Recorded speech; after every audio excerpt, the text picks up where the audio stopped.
I'd like to call to order this meeting of the City of Bloomington Plan Commission for August 11th, 2025. Recording in progress. I'll start by giving just a brief overview of our agenda this evening. We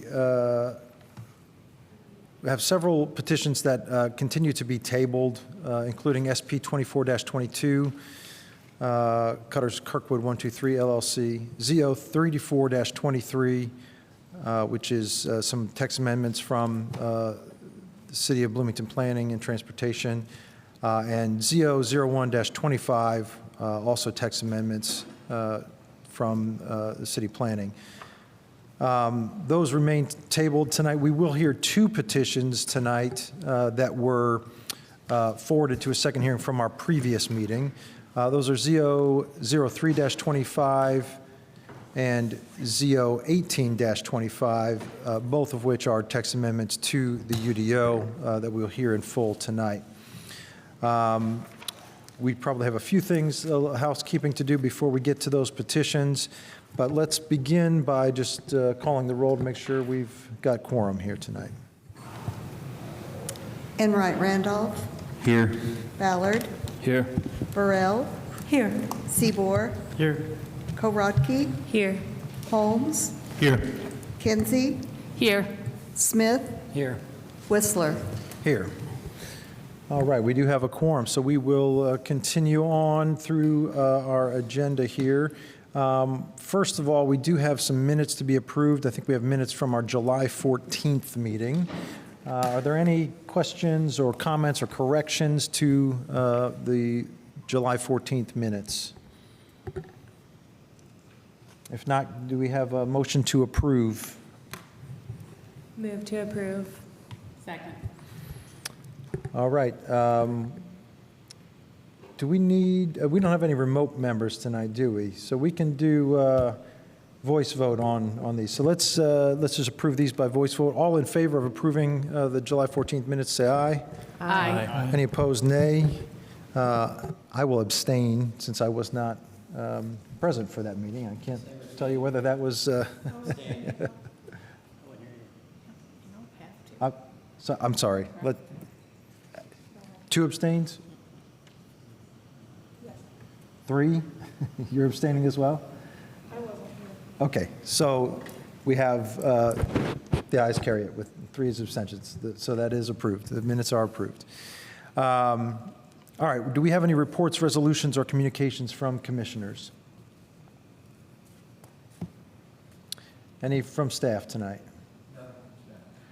I just want to make one quick communication. I noticed in the packet tonight we have a list of Plan Commission members, or at least a partial list of Plan Commission members. I think I was left off the list, but maybe that's because I wasn't at the last meeting. But if that's going to be a normal thing going forward, just wanted to point out the omission there.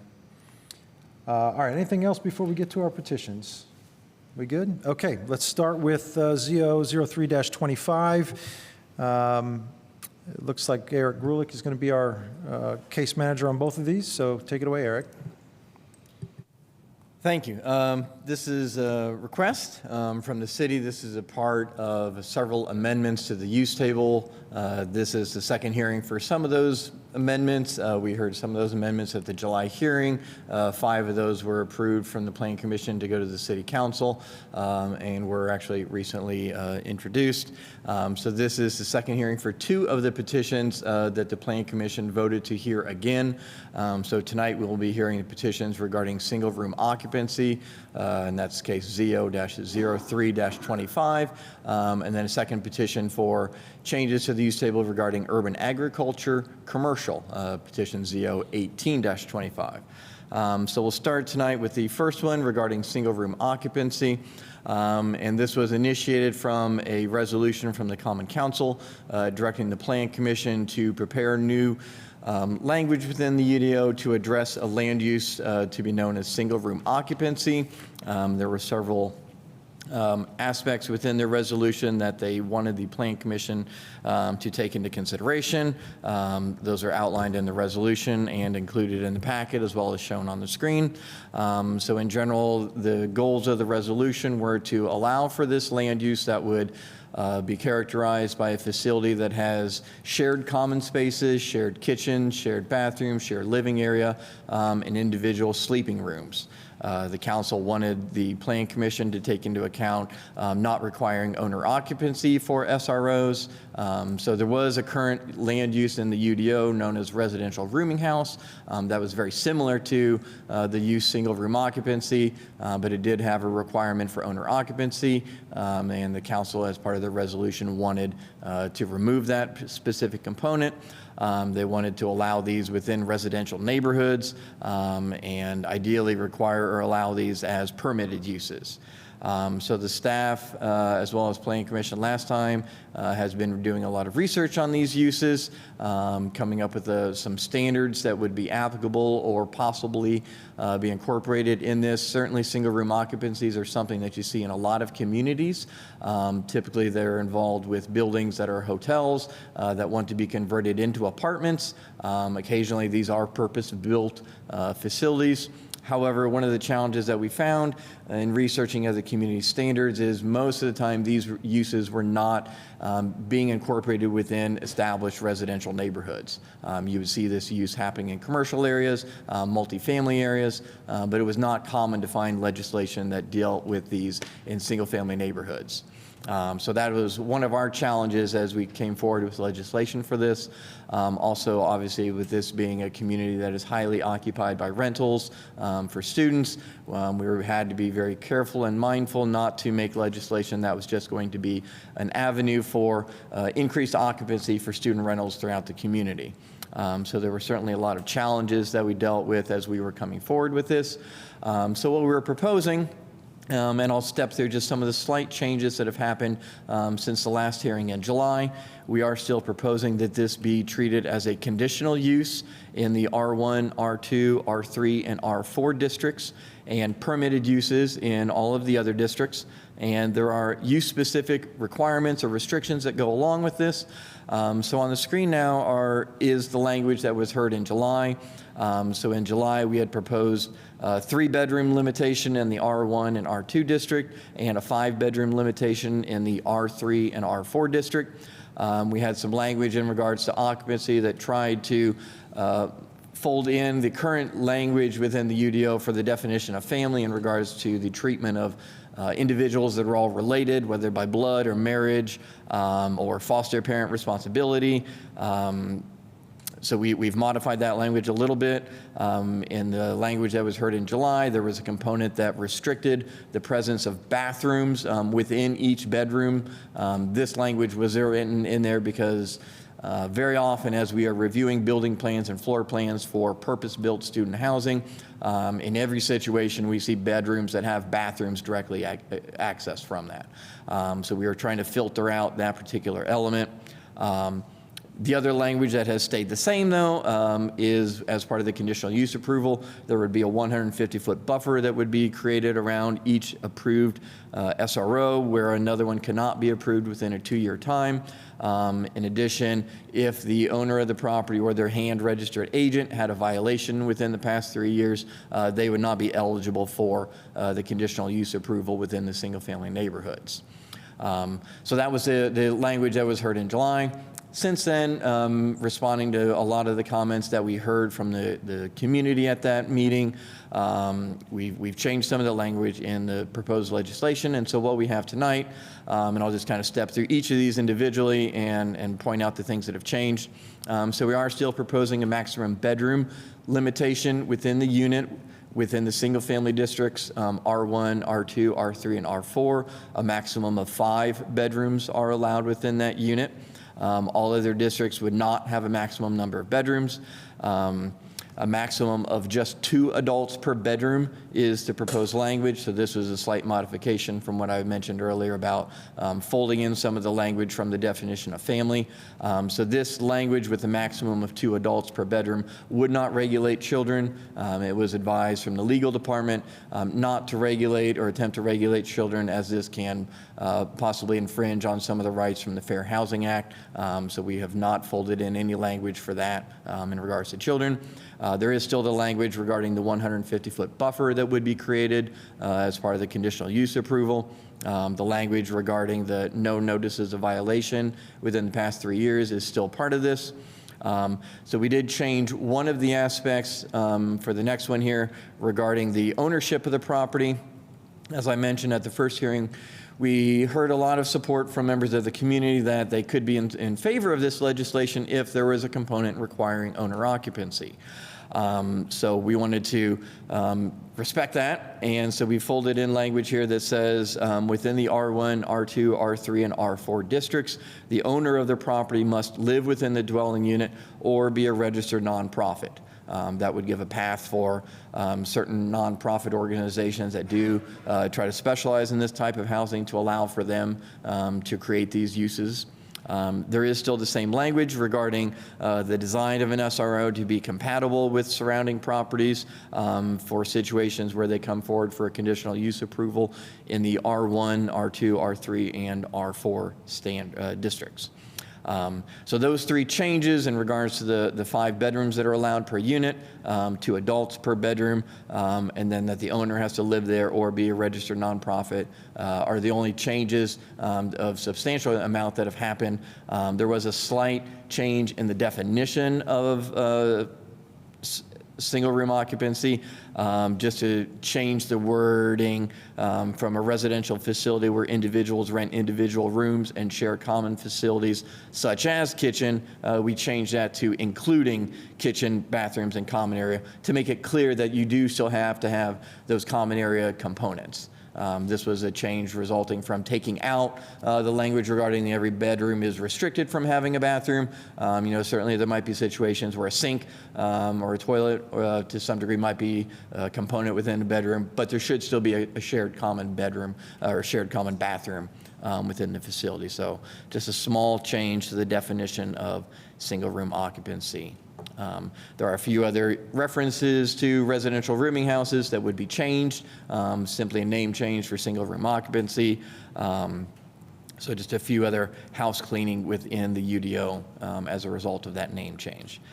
So with that, we are recommending that the Planning Commission forward this to the Common Council with a favorable recommendation, and I'm happy to answer any questions. Eric, are there any questions from commissioners for staff? Commissioner Enright Randolph. Yes, mine. First, I don't mind sharing my opinion, and I'll just state, since I wasn't here, I did watch the last meeting. I am a non-voting member to the Plan Commission, appointed from the Monroe County Plan Commission. My name's Tron Enright Randolph. I'm also serve as an elected county surveyor. So one of my roles in the county is overseeing our GIS, and we've been compiling a number of different parcel analysis dashboards. And one thing we found kind of increasingly difficult is tracking what's going on. And I wanted to ask Eric if there's any language in here that requires certain permitting or tracking of potentially renting out these rooms.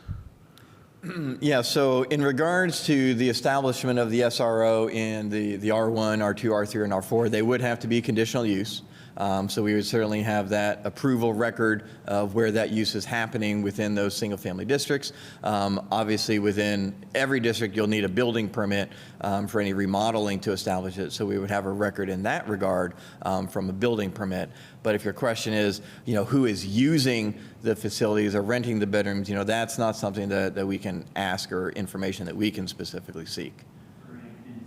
And tracks, commercial rental space. I I think this is kind of important to make sure that, other departments are kind of identifying kind of this type of use going on. I think in the larger picture, it'll give us a better way to kind of do some analysis on here and have quantifiable data of like how many of these houses are now using this type of space. I guess the building department would be a good first step. But again, that just creates more collaboration among more departments, and it would be neat to start establishing kind of this data internally and tracking it internally, and then potentially shared with like, our assessor's office, our auditor's office, the hand department. There's a number of different use cases for this data to kind of track. Also, and I'm not going to never mind, I won't go on a tangent. There's a few other bits of data that would be helpful. I will kind of state my thoughts around the matter. I think the intention is well. Let's try to keep it to questions at this stage. Oh, is it just agenda. questions? Yeah, we'll have an opportunity for comment after we go to All right, public yeah, comment, but just no keep it worries. for questions at this point, if that's okay. Those were my questions. Thanks. Commissioner Smith, go ahead. In the language here, I just want to understand under 12, single room occupancy. It doesn't show anything changed here, but I'm confused. Item D calls out 150-foot buffer, but then G calls out everything has to line up with existing houses. How does this reconcile? Explain to me what the purpose of this language is. Why is there a 150-foot buffer all the way around one of these? Because there's no city lot in the city that can handle that. So explain how this works. Yeah, so the 150-foot buffer, the main purpose of that is just to kind of prevent an aggregation of these one use in a specific area. So it just helps ensure that they get spaced apart from another SRO use. So the next language in letter F, where it talks about, compatible with design, that just references the design of a new building being compatible with other houses on the block in terms of front porch depth, roof, things like that. Okay, so when you say buffer, it means from another use, allowable use like this. Correct. Another Yeah, it's single- not saying that there can't be another building within 150 feet. It's just saying there can't be another SRO. I had it in my head from property line. I'm like, well, what are we doing? Okay, that makes sense. Okay, all right. And then there was a resolution 2024-25, and now we have a new one. Was this done last year and we kind of ignored it, and now they brought it back to us? So there's a new resolution? We had been working on this legislation, but we did not get it to the Planning Commission and the timeline, so they've passed a few new resolutions extending that deadline. So we have the resolutions in here from 2024, and then it's identical in 2025. There was one in July of 2025 and one of 11/24, but they're identical. Right, so the one that was in July, again, was just extending that deadline. So the language and the actual intent of the resolution didn't change. It was just a deadline to get it to the council. Okay. All right, thank you. Commissioner Holmes, go ahead. So I'm not an expert on HUD or anything like that, but we've added some definitions like two adults. Is that consistent with HUD's definition? And then the attached bathroom, is that going to qualify as an SRO under HUD? That may not matter. Does the city get HUD funding for these? Are they expecting to be able to tell builders you're going to be able to get HUD incentives if you build an SRO? Like, does it matter that these may not be consistent? I'm not even positive they are inconsistent with HUD, but I've read a little bit about it, and it looks like they may be. Yeah, so these are very much in line with a lot of the HUD regulations, which also a lot of the other communities base their regulations on as well. Obviously, communities are allowed to deviate, and have their own unique standards, but, an SRO that we're proposing would be very consistent with the HUD diagram. Okay. Any other questions? Commissioner Kinsey, go ahead. Explaining the changes. And with regard to the 150-foot buffer, we've used this or deployed this mechanism for other conditional use in the past. Can you say if that's true, and then why that number and how that's used? Yep, so that's that language, and it's the same for the language in F, as well as the language regarding no violations within the past 3 years, are the same use-specific restrictions that we have for duplexes. So we were just using that same language. Yeah. And I guess I want to ask, has that worked pretty well for those? Well, I mean, users? obviously there's a range of opinions there. Some folks would love to see that buffer eliminated completely in relation to duplexes. Oftentimes with some of these things, we're looking at just kind of easing our feet into the water a little bit and being a little bit more cautious on the onset. Certainly if we see a lot of situations where we want these a lot more and there haven't been any problems, we can certainly look at reducing that. This is certainly something that could be amended in our annual series of amendments, but just changing the land use itself and the districts it's in is a lot more challenging because as a result of notifying or modifying the use table, we have to notify all the landowners in the property that have affected properties. We can amend the language later at a later time, but getting it into the use table has to kind of happen now while we're modifying that table as a whole. Yeah, no, I'm interested in it because I think there is some common understanding about this, so that's good to hear. The other question I had is about the owner occupancy requirement and how that went with legal in the discussion. Is there any concern about that requirement, adding that? I mean, I know that was a position that was favored by some folks from the public who commented, but I just wonder if there's anything that we should be concerned about. Yeah, legally, so this is demonstrated through your filing of the homestead exemption because you can only claim one property for where you live. So that is something we have required previously. This was a component previously with the accessory dwelling unit language that we had. So we can certainly require, with the use that the owner lived there. But that language was removed from the ADU, so that's not in there now.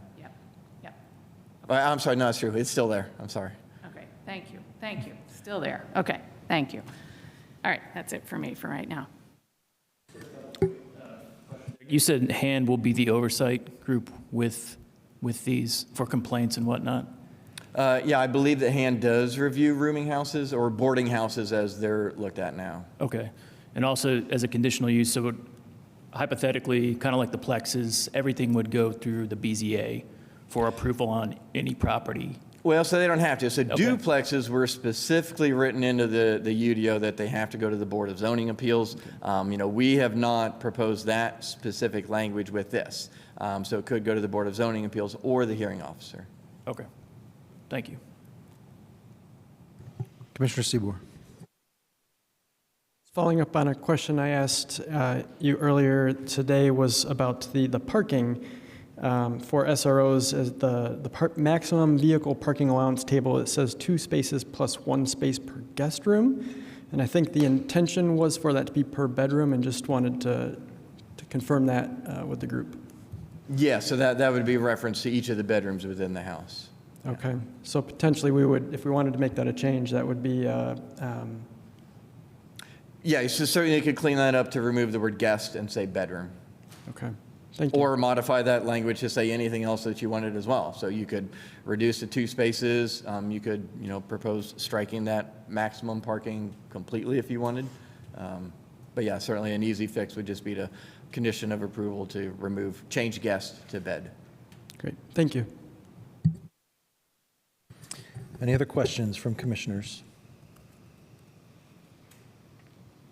All right, seeing none, we will now go to public comment on Z003-25. If you'd like to make comment, if you're here in the chambers, just make your way up to the podium. State your name for the record and please sign in. There's a sheet there at the podium, so we have a record of your name for the record. If you are online and would like to make comment, please just click on the reactions tab and raise your hand, or send a chat message to the meeting host, and we will recognize you when it is your turn to speak. You will have up to 5 minutes to make your comments. The timer will be on the screen to help guide you, but please take it away. I'm Kathy Curry. I live on Azalea Lane in Bloomington.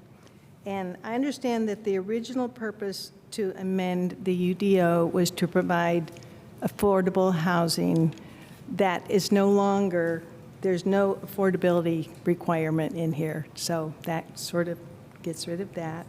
Also, there was an intent to not make this student housing.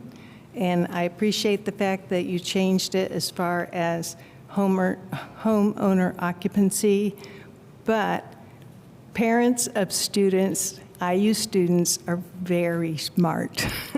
There is nothing stopping a parent to buy a house in their child's name, in their 18, 19, 21-year-old child's name. They could have a large house, have 5 bedrooms rented to 9 of their friends. They could charge $500 a kid. Those kids would be having a blast. At 2 adults per bedroom, 5 bedrooms, that ends up $5,000. That house would be paid for. Their mortgage would be paid for. So that totally goes, to me, against what the purpose and the intent of the proposal was. So I would like you to consider that, and also the parking. I think that that's addressed. I'm not real sure. In a lot of neighborhoods, there are speed bumps, there are islands because of the difficult driving that is happening in there. There are mailboxes. In our neighborhood, you had to have so many parking places for your home, and you have those that 2 parking places, 2-car garage, then you have conceivably 8, 10 kids with cars, let's say 5 kids with cars, plus the owner. I think there's a lot to be thought through a little more carefully before it's finalized. Thank you. Thank you. I think we lost our timer at some point on that one. It got stuck at 4:45. All right.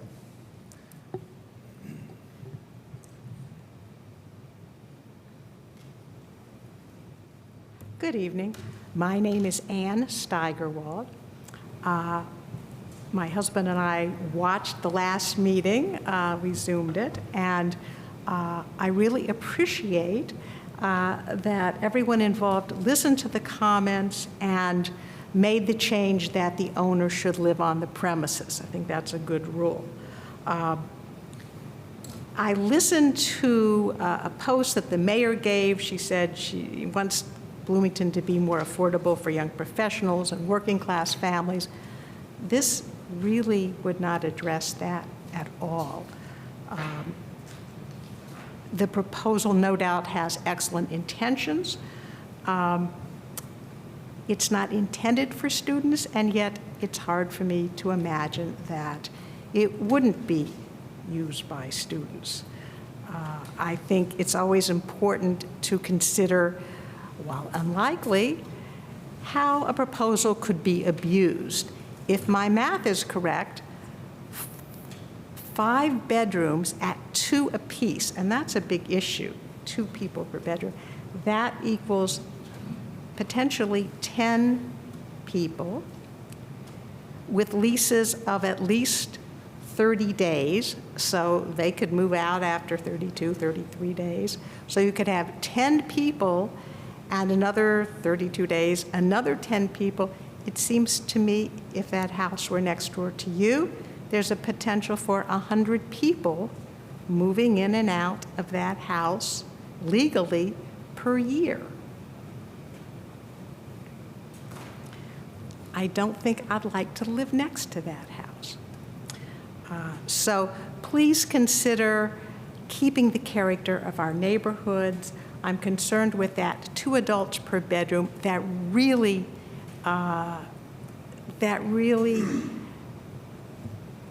increases the density. Thank you very much. Thank you. Any other public comment?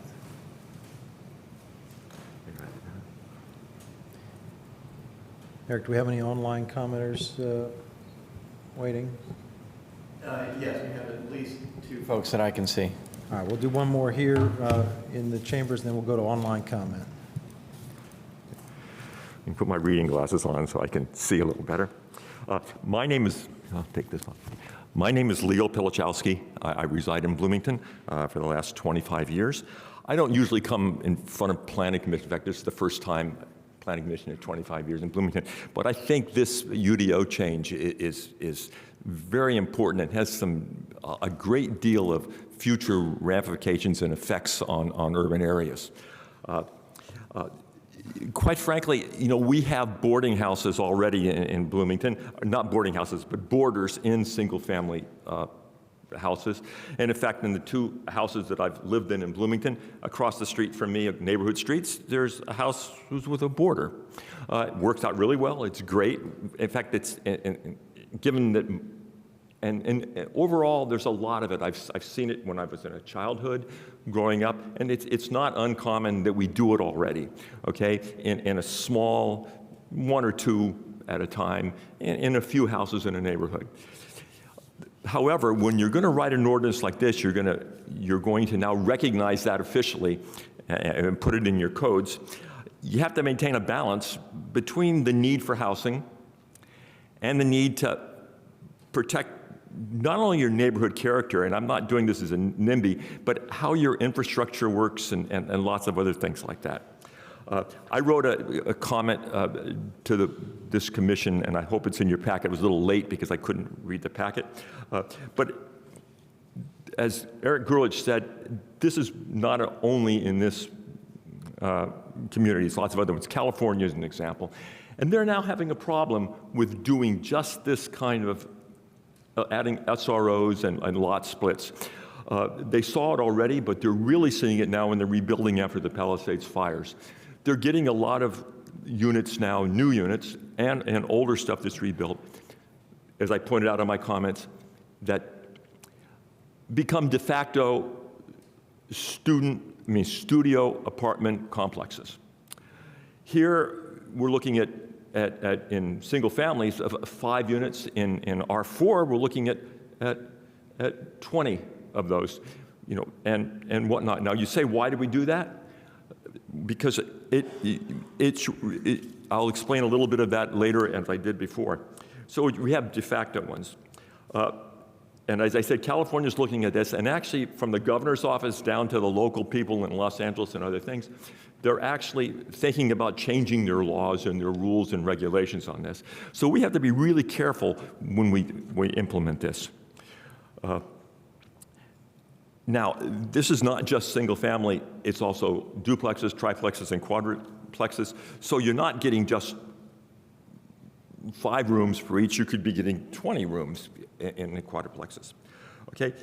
Owner occupancy is a good thing, maybe a good thing to require, but it's very hard to really implement that because you have a lot of residential properties that have multiple owners, okay? A grandmother and another owner, and you have to be careful how you implement that.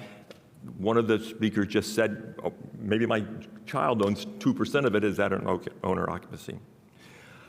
The real effect of this regulation is not the number of rooms, but the number of adults.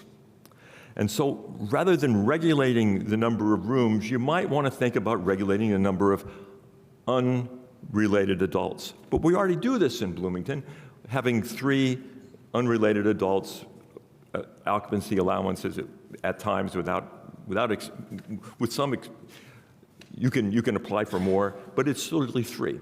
And you might want to think about having that limitation on SROs in a unit, like one single family 3 for 12 for a 4-plex.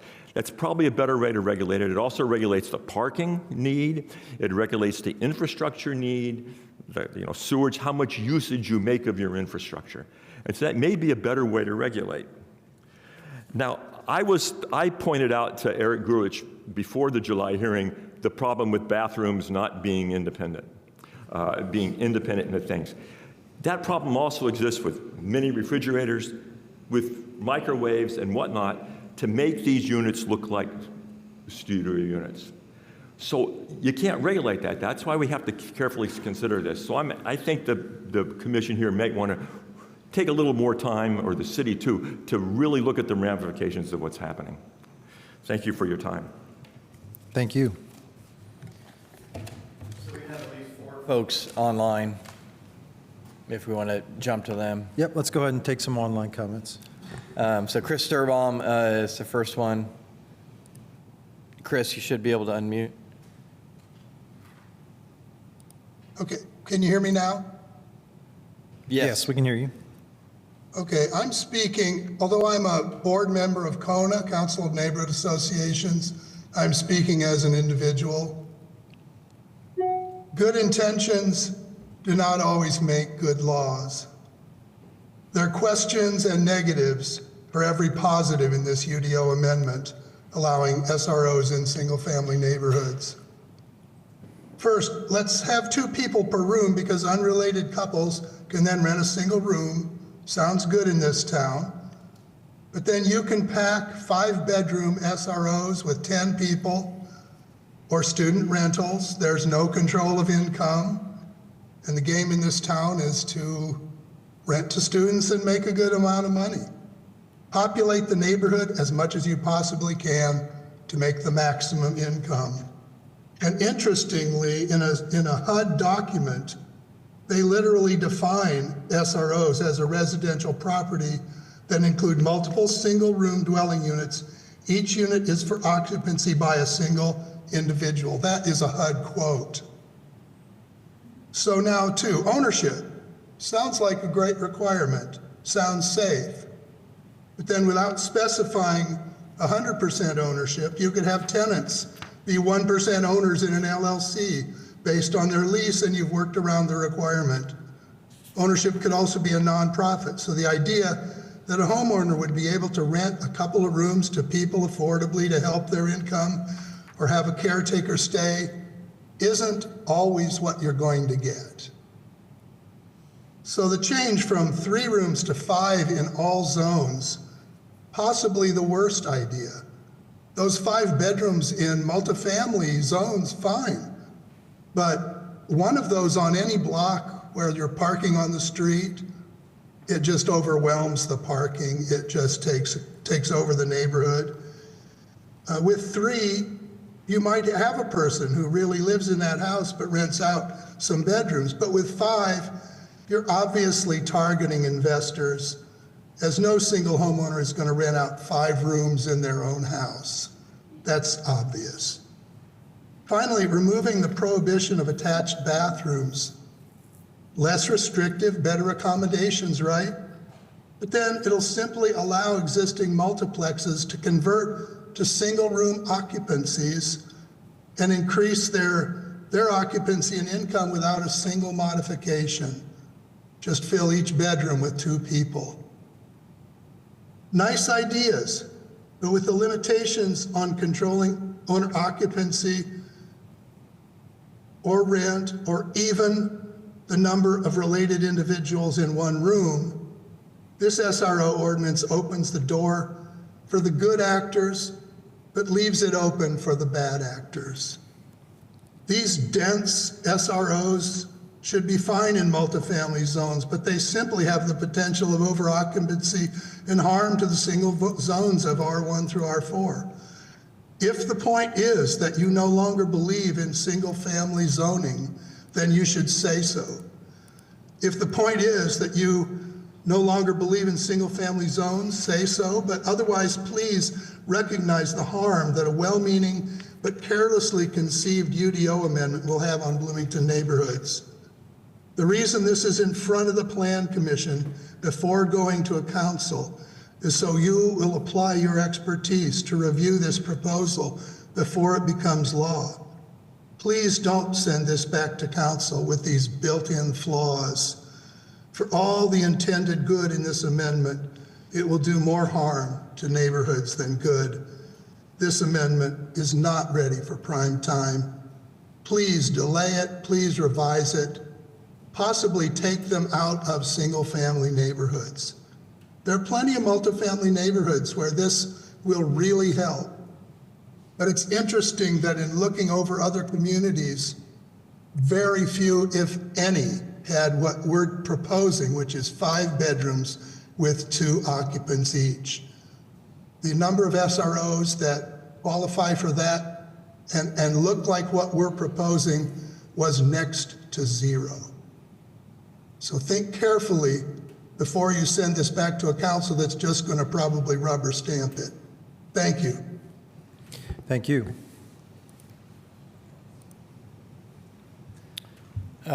Next online, we have Eric. You should be able to unmute. Good evening. Can you hear me? Yes. My name is Eric Ost, and I appreciate this opportunity to offer public comment. I applaud the sincere care and concern that many are investing in the facilitation of housing for all. Through their persistent efforts, many residents of our community are safe. In my work, I consider both structural and functional components in their multifactored, evolving, and often complex interrelationship. Review and analysis of 3 decades of housing, population, and economic data informs my comments this evening. While our community is seeing growing numbers of our community facing increasing levels of uncertainty in regard to housing, the current SRO proposal does not appear to hold much promise to significantly alter this uncertainty. The existing housing market will focus on the highest and best use of a property and maximizing return on investment. At a time when our community says we want to prioritize and incentivize homeownership, the current formulation of SROs would directly motivate the development of market rate student housing.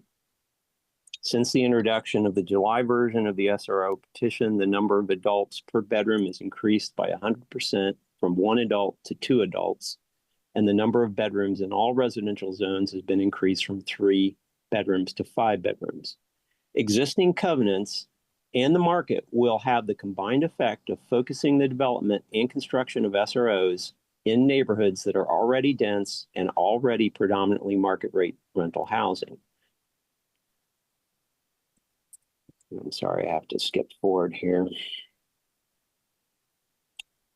It's been reiterated that SROs in residential zones are a conditional use. Yet, the packet clearly states that the legal department has advised that affordability cannot be a requirement with a conditional use. Let's consider the obvious economics of this proposal. An existing duplex with 6 bedrooms, 3 bedrooms in each unit, and a total 6 occupants can be converted at little to no cost to an SRO. Under the current proposal, there could be 12 occupants. If an existing 5-bedroom house is rented to 3 adults, its declaration as an SRO permitted use would appear to allow immediate increase to 10 occupants with little to no cost and realizing a tripling, more than a tripling of revenue. Finally, in regard to owner occupancy requirement, Hand issued a June 25th, 2025 interpretation of Title 16, which I'll read in part. If a residential rental unit is owned by a limited liability corporation or similar entity and is occupied as a primary residence by the incorporator, the governing person or the registered agent or their equivalent, then the property shall be treated as occupied by the owner. This interpretation appears to indicate that an LLC, a manager-managed LLC with a carefully written operating agreement can completely sidestep not only the owner occupancy requirement, but perhaps even the need to register as a rental. Now, this existed for many years, but now that this has come out and there's been a declaration by the director of Hand, I think this is something we're going to have to attend to. And if I'm wrong, I'd like to be proven wrong, but it seems that this is an easy thing to do. So I have other things that I could say, but I'll just end here. Please think about what our community is actually trying to do and what the current petition will likely do. Thank you. Thank you.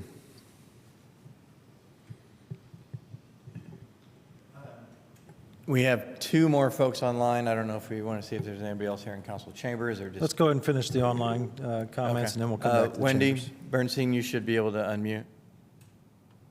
Hi, I'm Wendy Bernstein. I live in Elm Heights, and I very much appreciate my neighborhood.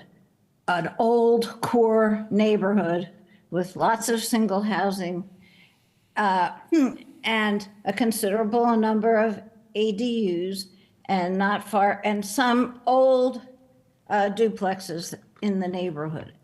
And I basically want to thank my fellow community members for their strong, well-founded statements. I found this proposal very confusing as to how it would actually achieve anything positive. And it's such a small change, but with very big ramifications. So I do not have anything to add to the wise remarks of everyone who preceded me from the community. I want the core neighborhoods to survive. I do not want them degraded. I don't want too many people in a house with too many cars. And it's very simple to see how so-called good intentions for affordability could have very negative results. And I just find the extreme amount of excess development in our community and the high profits being made by outside developments on empty units to make this whole proposition and almost most of our city planning terribly ironic and counterproductive. So forgive me, but I'm extremely frustrated in watching how this town has suffered at the hands of people who seem to care more about profits than quality of life. Thank you. Next, Anna Killian, you should be able to unmute.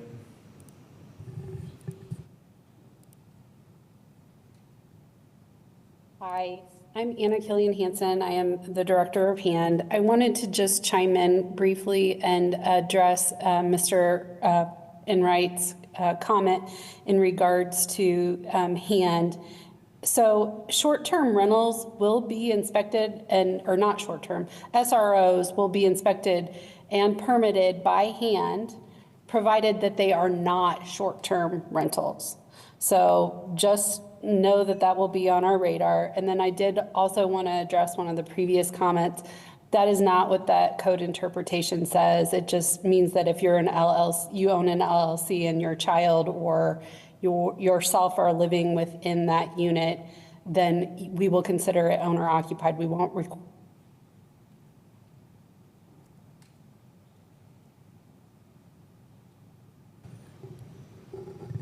I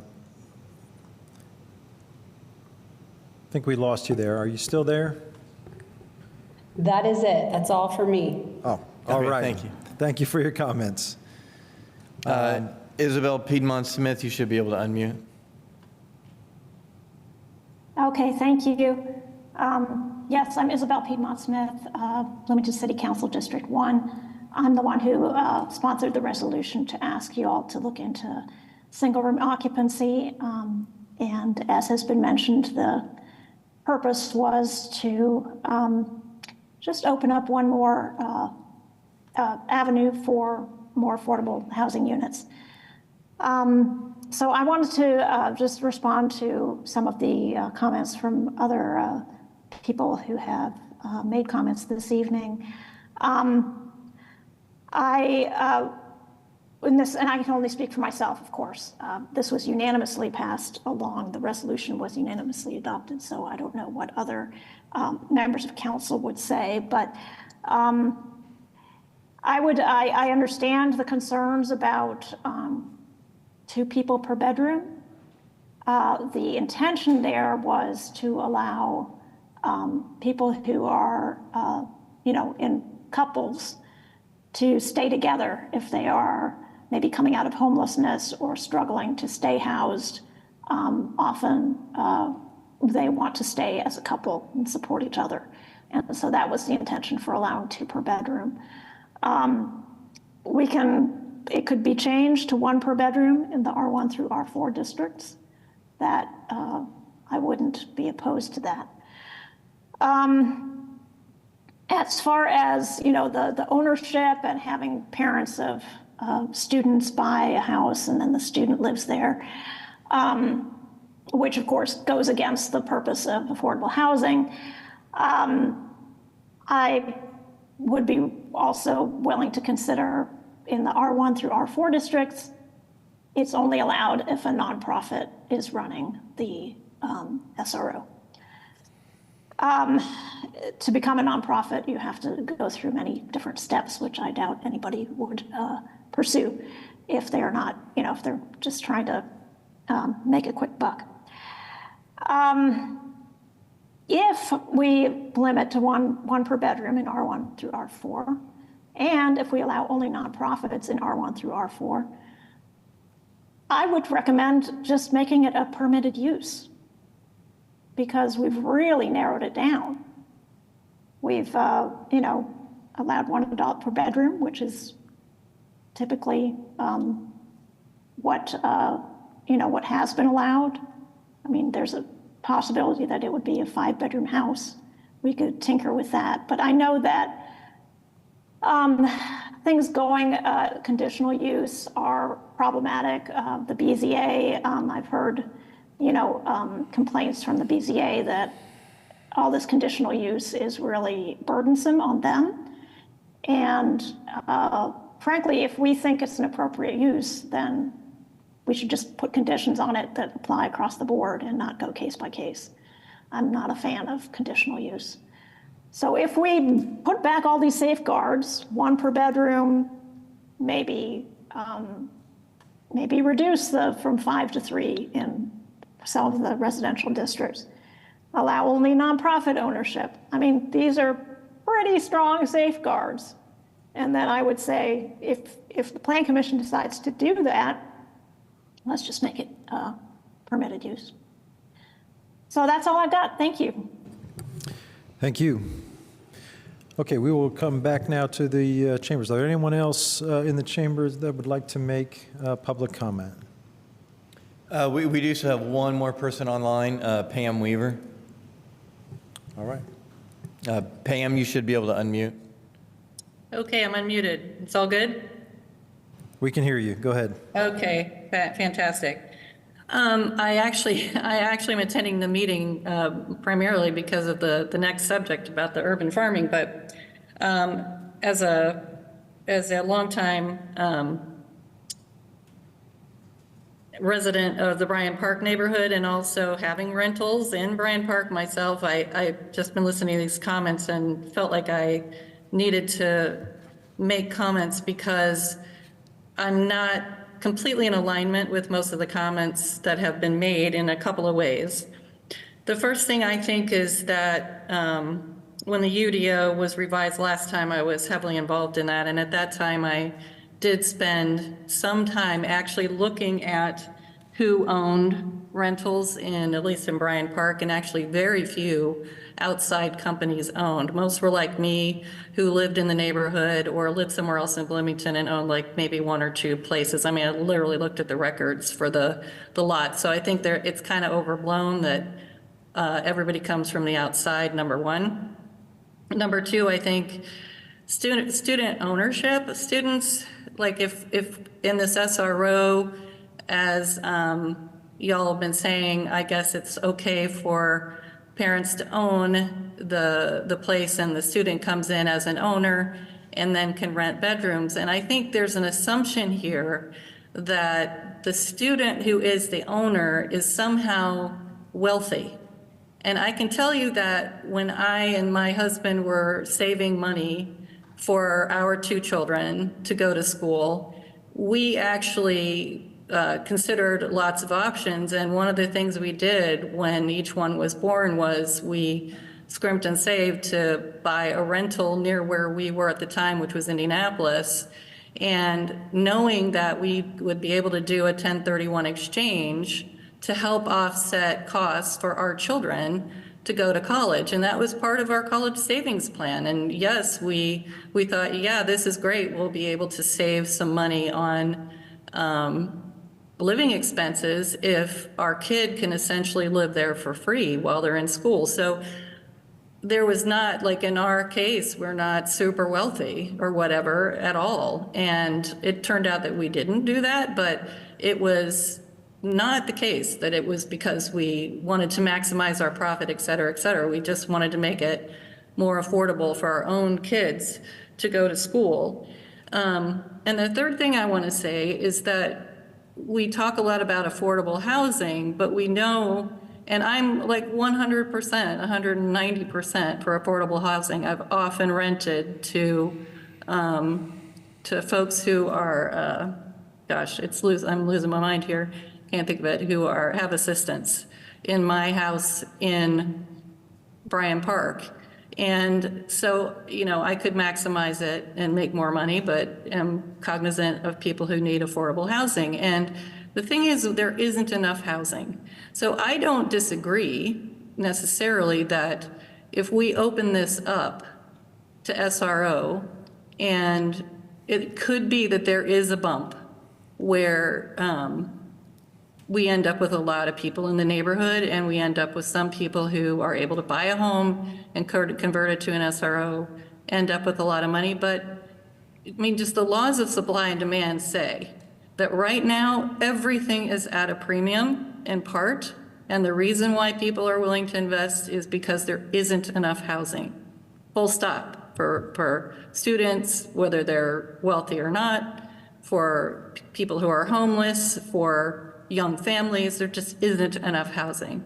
And in an area like the core neighborhoods, where people can walk to parks, where they can walk to town, where they can walk to schools, where they can walk to the pool, whatever it is, I mean, it just makes sense to me to maximize how many people can live in that area.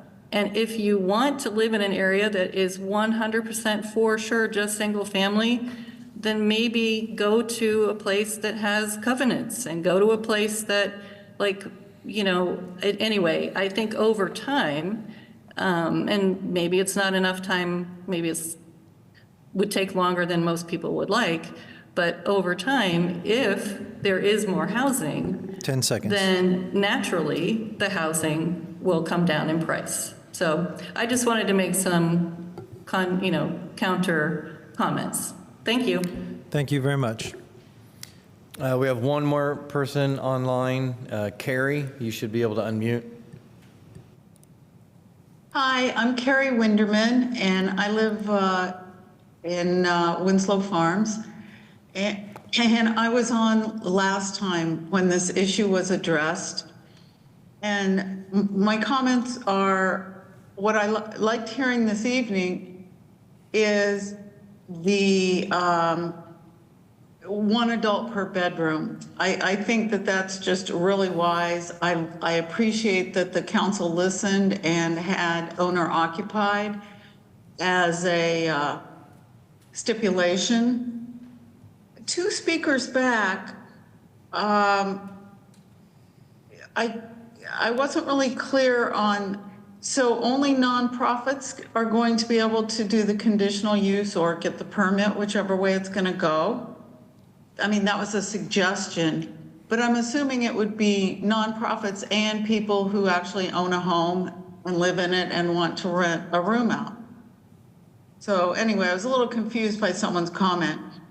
And I look forward to hearing more about this at a next meeting. I hope that people's suggestions, I pretty much agreed with what everyone was saying, as far as trying to control it and looking at what the pitfalls of it could be. Those were some things I hadn't thought of, so I really appreciate people's comments. And I hope that you work on this proposal even more and tighten it up even more. Thank you very much. Thank you for your comments. All right, last call for public comment on ZO03-25.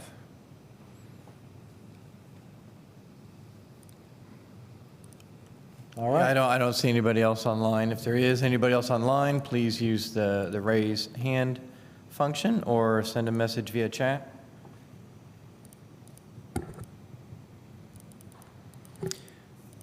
All right. I think we are then back to the commission for any additional questions, comments or motions? We'll start down here again. Go ahead, Commissioner Enright Randolph. Yes, and this is a process question. I think it's beneficial for the public's edification. The process that we're going under right now is we review this, we can amend it, we can kind of vote yes or no, and then it goes to the Common Council, and then they have a process. They can kind of suggest amendments or support what we have. Would you kind of expand on that for the public of kind of the process that these amendments go through? Yeah, absolutely. So the Plan Commission, they can certainly modify the language that is being proposed today. So if there are certain aspects of the use-specific standards or the list of districts where this use is proposed to be allowed within is something that the Plan Commission wants to change, you simply make a motion to propose whatever you would like. So you want to make it a permitted use in all the districts, you want to strike the owner occupancy, you want to, whatever you want to do, you make that motion. If that gets enough votes, then that goes on to the Common Council. They can, as you mentioned, they can adopt what you sent to them. They can put on reasonable conditions, or they can modify it. If they modify it, it has to come back to you for ratification. Which means that we have a period of time to accept those changes or kind of go through that whole process of offering other amendments, but ultimately the final adoption of this is going to be from the Common Council. Correct. Yeah. Okay. I think it's important for the public to understand the process here. I just had one other comment. So I think generally when it says owner occupant, people think that's their permanent residence. It sounds like there might be some wiggle room from legal interpretations and other comments made. I would leave that to kind of those experts. But there's also the homestead deduction, which really makes it a requirement that you are the person that lives there. If you wanted to go that approach and require them to, file for a homestead deduction, that might really get the intention of the home occupant discussion. And that's just kind of my observation of kind of that term being used, is it's really like someone living there and renting out their rooms. So that's just a comment for consideration for the Plan Commission or the Common Council. And finally, what I was alluding to when we're in the questions period, I think this is very well intended, but as spoken, and I'm not going to repeat everything, it just needs to be executed correctly. And I hope we find that balance. Thank you. Commissioner Smith?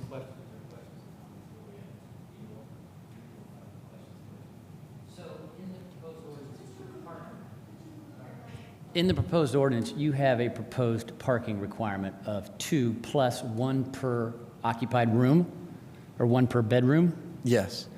So on a 5-bedroom house, that's a 12 parking lot requirement, correct? 12 parking spaces? That would be 7.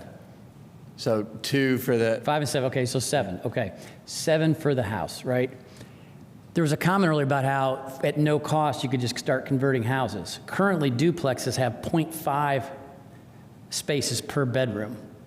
And if any of you ever have petitioned a project in Bloomington, you'll know converting a duplex to a SRO will be darn near impossible because of the CBU requirements, because of drainage, because of all the ordinance going to get thrown at you to modify a parking lot and add additional parking. So I want to alleviate some of your fears that all your neighborhood is going to turn into that. Currently in my neighborhood, I have a 0.2 acre lot, which is about the average size in Bloomington. 40% pervious surface requirement, so 3,000 feet's taken right off the top. Then you add 3,000 square feet for parking and driveways, setbacks, buffers. You hardly have any room left for a house, especially a 5-bedroom house with living space. So I just want to alleviate some concerns about that. This is written intentionally and very purposefully, but we have a lot of codes in town that you just can't do, and I feel like that's the road we're going down. I also understand right now, if you live in a house anywhere in Bloomington, that you can have 2 roommates with no hand permit. Is that still the case? I can't speak for hand, but if you're using it as a rental, then it has to be No, registered. if you're owner occupied, you're allowed to have roommates in this town. Even the neighborhoods that restrict rentals, you cannot restrict an owner occupant from having 2 roommates. That is my understanding of the code. Sure. So from a zoning perspective, if there are 3 unrelated adults there, that's the cap from the UDO perspective. If you need a hand permit, that's something that I'd encourage someone to find out from hand specifically. Not if it's owner occupied. And we can have Anna Killian come back on and confirm that. So, Yeah, no, that's not correct. They have to be related. I know of certain situations where an owner occupant, his son is living with them, his son has a girlfriend, he has a girlfriend. We haven't intervened in those types of situations, but if it's a rental, it needs a rental permit. interesting. Okay, well, that helps a little bit. I was going to say right now, it seems like in our neighborhoods we could already do this, but I would also comment that 5 bedroom, 2 per bedroom, I would have to agree a little bit with some of these comments that R1, R2, R3, it's probably not appropriate. I just looked at the zoning map. I think we should have different rules for R1, R2, R3 than the rest of the zoning districts, including R4. I think R4 and everything else can be lumped together simply because of what R1, R2, R3 are in our zoning map right now. I think the 1 person per bedroom should apply to those 3. I think that's a better approach. I'm also, and I could say this at the end, but when we have these discussions about housing, we have a housing problem in Bloomington, whether you believe it or not, we do. We're way overpriced. I mean, way, way, way overpriced. It's gotten to the point of insanity. And it's all a result of vilifying students. In the 80s, around 86, when the IU outlawed alcohol on campus, there was kind of an influx of students on campus. They were kind of controlled around campus, and they got into Elm Heights, they got into all the neighborhoods around it. We responded with hand and with occupancy controls and 5 unrelated and then 3 unrelated. And then we used historic preservation as another tool to stop tear downs and rebuilds. There's some good of that, there's been some bad of that. But that's where this started, but we're not there today. The reason we have these huge complexes near the stadium is we're pulling the students back on campus. And we've done a really good job of it. And also, our housing stock's gotten so darn expensive, you can't buy a 3 unrelated permit and buy that house and afford to rent it because the rentals do not justify the value by any stretch of the imagination.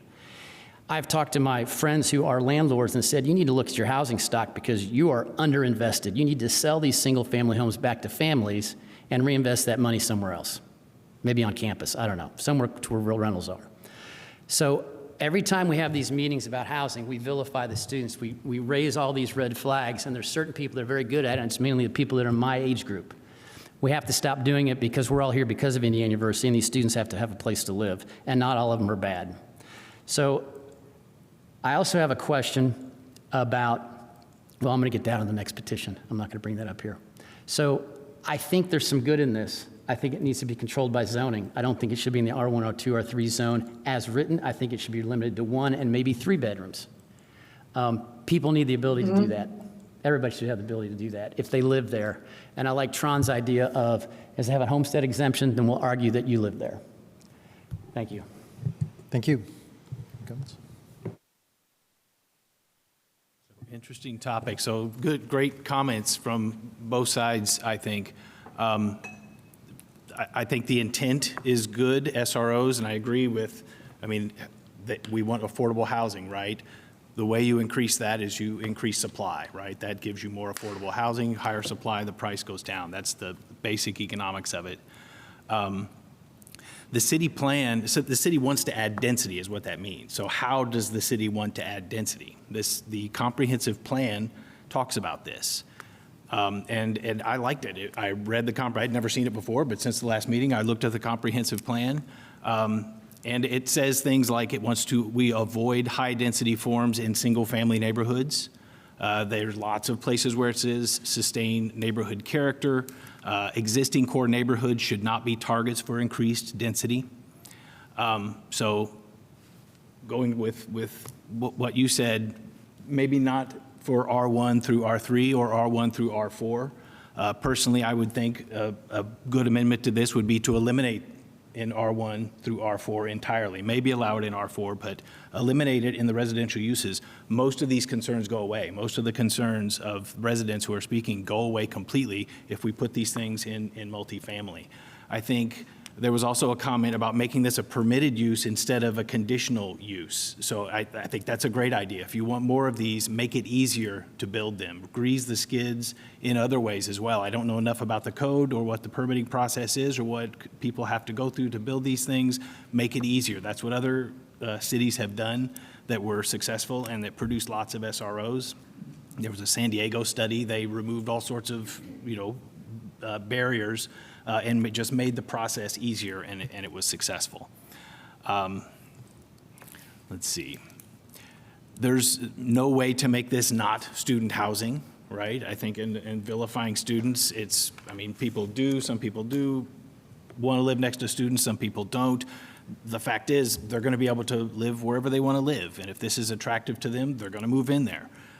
So if that is an issue, then again, keeping it out of the residential solves that problem entirely.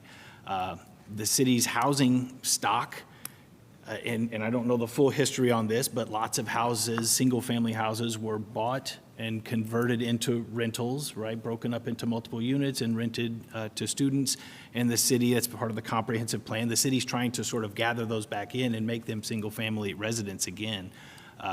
Putting this in the residential zones is going to go in the exact opposite direction of what the comprehensive plan wants to do. It's going to make it even easier and more incentive for people, whether it's an owner-occupant or an investor, to buy a house, break it up into multiple units and rent to people, whether it's students or anybody else.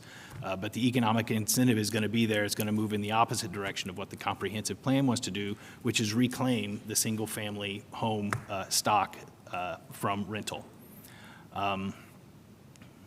Let's see. I think that's good. That's enough for me. Thank you. Thank you. Commissioner Kinsey. Yeah, I'm hoping maybe we can clear up a few of the comments and questions that were raised by some of the commenters. The one I think is interesting is related to Isabel Piedmont Smith's, Commissioner, our council member Piedmont Smith's suggestion to only allow if nonprofit, and I wonder if if you could comment, Eric, about that and how that would work, if that would, if that seems like a reasonable solution. Sure, yeah, and that's absolutely something that, one of the conditions one of the use-specific conditions we're proposing is that the owner of the property either live there or be a nonprofit. So if the Planning Commission wanted to adopt that language, you would just strike out the portion of that sentence that says the owner has to live there, and it would just say that the nonprofit would have to own the property. So a lot of the things, and I'll just kind of take this opportunity to say, a lot of the language that we in here, we were adopting from specifically the council resolution. They wanted to have 2 occupants per unit.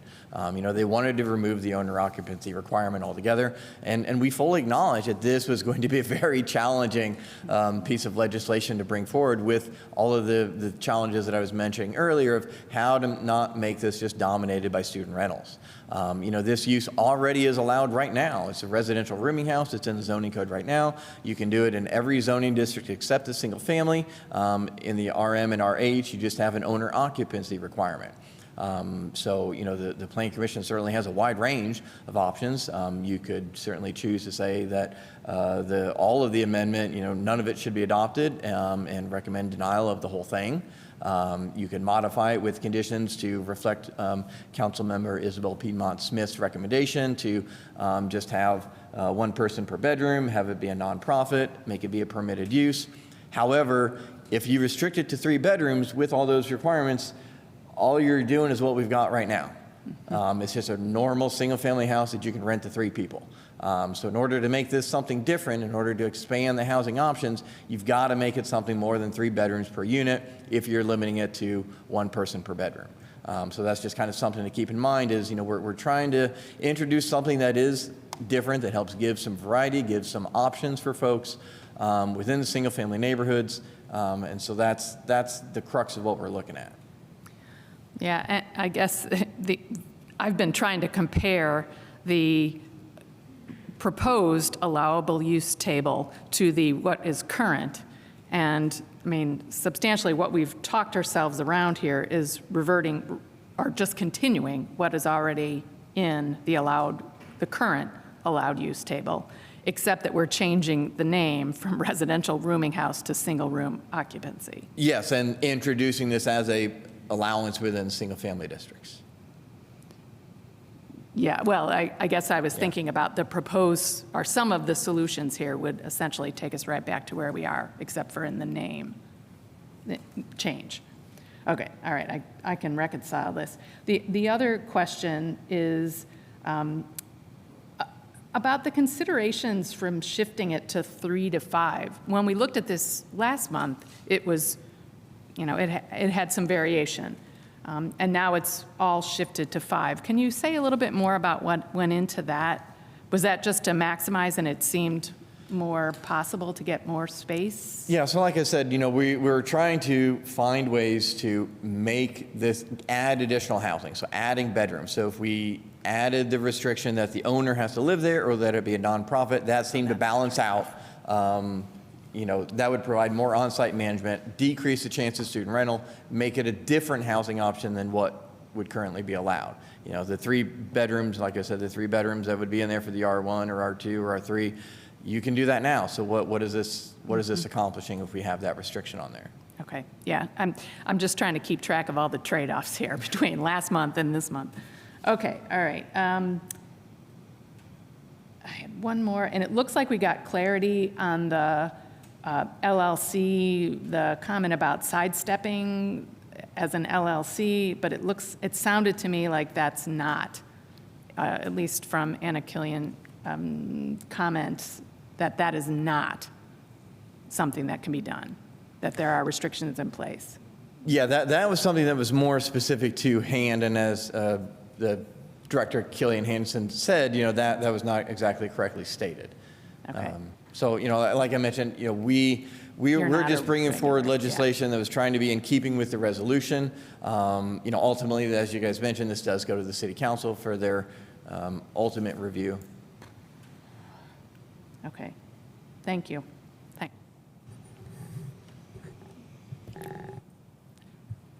So just speaking in relation to the owner-occupant requirement, and Tron, for your information, a homestead exemption as a way of policing this, it really doesn't work. Because you can, I have clients from out of town that come and buy a house in their name and their name of their adult child, and then the adult child has that has never owned any property anywhere, they can have the homestead exemption. So there are ways around the ownership. There are several ways around this. And the LLC, same thing. It could be, manager LLC, and you can have several owners in there. And it could be an owner that potentially is a younger person that lives there and a benefit of some sort for the family. So just clarifying that. On I think Patrick brought up something really interesting, which is that this goes against what the comprehensive plan is talking about, single-family neighborhoods. And we should, and I know that the UDO and the comprehensive plan work hand in hand, and sometimes there's some issues there, but we should pay attention to that. I understand the problem of affordability and the lack of housing, and that has been, of course, in my line of work, has been problematic. But I don't think that, I understand also the city trying to give more choices for people to do this. But I do see a problem of creating more problems than choices. In the ideal world, we would be thinking of maybe a new sewer plant so we can expand the city. Different things like that, and not just so we can have more building, more new construction, so we can alleviate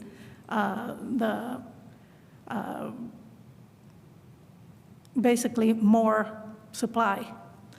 Anyway, I digress here, but I do see problems with the parking becoming probably impossible for anybody to do this if they have to comply with the city codes.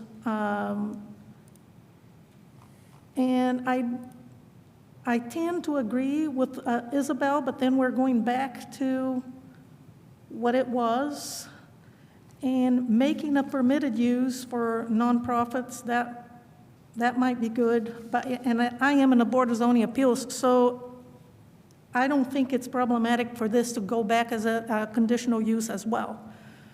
Because when you go in front of the Board of Zoning Appeals, they are going to see exactly the intent of how you're using this property, and that will determine if it should be approved or not. So it is another mechanism to stop people from doing things that they say, to seeing the intent of what they're going to do. But anyway, a lot of food for thought here. I think 2 unrelated adults per bedroom in a situation is excessive. The owner-occupant requirement, I don't think it would alleviate anything because it can be worked around. The 3 to 5 bedroom in R1, 2, and 3 goes against the comprehensive plan with preserving the neighborhood. So anyway, those are my thoughts.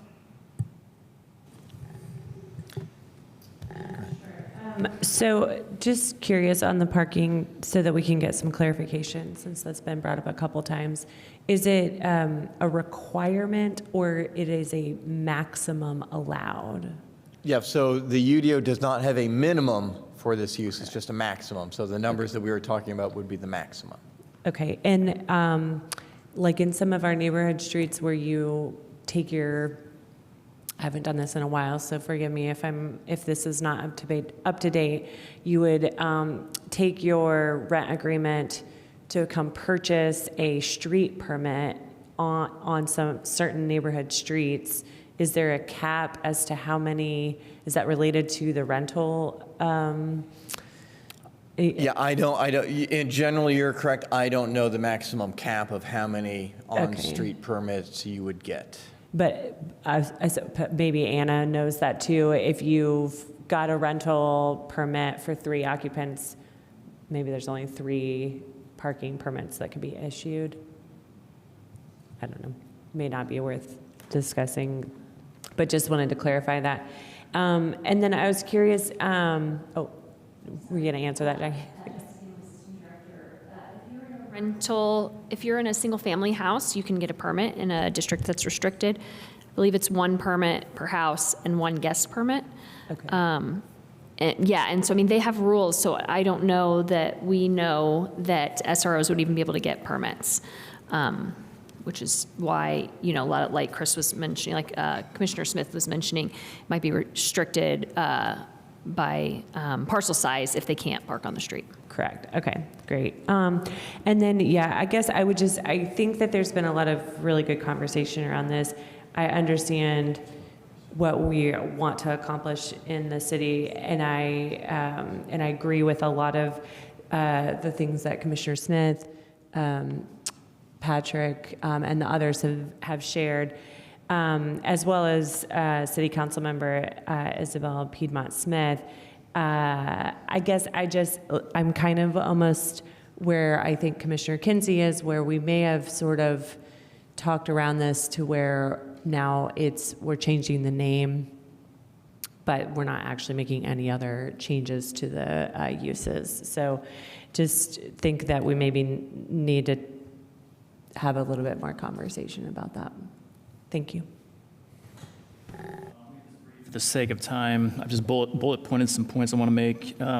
Commissioner Burrell and I both sit on the BZA, so right now we're 2/5 of that represented here.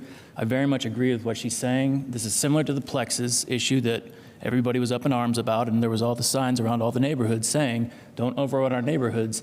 I can tell you, I can count on both hands the number of conditional uses we've had for the plexes, and in 4 years I've been on the BZA, and it's about 10. So I would welcome that, because I think that's the intended purpose of the BZA, is for exceptions to the rule. I also think hand oversight, I appreciate Anna Killian Hansen's input. I say 1 bedroom, as Commissioner Smith said, R1 to 3. I would keep it 5 bedrooms because, again, I think if it's conditional use, there's oversight. As Ms. Burrell said, we're going to be able to scrutinize that in the BZA to make sure it is the right intended use and not get exploited. That's it. I will be really brief as well. I guess just, yeah, the parking that we've talked about are maximum, so somebody wouldn't have to add parking, but that would be a consideration, I imagine, of the BZA as they reviewed these. Also, in the neighborhood residential permit zones, I think it's each tenant is entitled a permit and not each home. So if there are 10 hypothetical tenants of a single home, they would all be eligible per the current code. And I guess one question is, I've heard some comments about concern with this being inconsistent with the comprehensive plan. Comprehensive plan has a lot of goals, and I guess just if staff could respond to that concern or of the proposal being inconsistent with the comp plan. Yeah, so the comprehensive plan has a lot of goals and a lot of different districts that are outlined within there. It talks about mixture of housing types. It talks about appropriate density in locations. It talks about diversifying housing, looking for infill development, discouraging urban sprawl.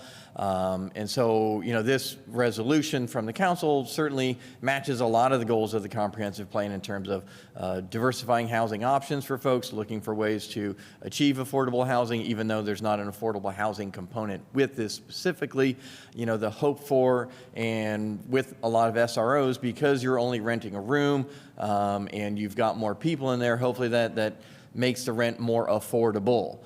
It's not trying to meet an affordability standard, but it just makes it more affordable as a whole. So the comprehensive plan and these uses certainly, I think, match the comprehensive plan in general. It's not encouraging buildings that are taller or that would be out of character with a specific neighborhood. It's not changing the standards that apply to this in terms of your development standards, giving it reduced setbacks or allowing it to be taller. It's just giving additional housing options within the community. So I certainly think there's a lot of aspects of the comprehensive plan that this does support.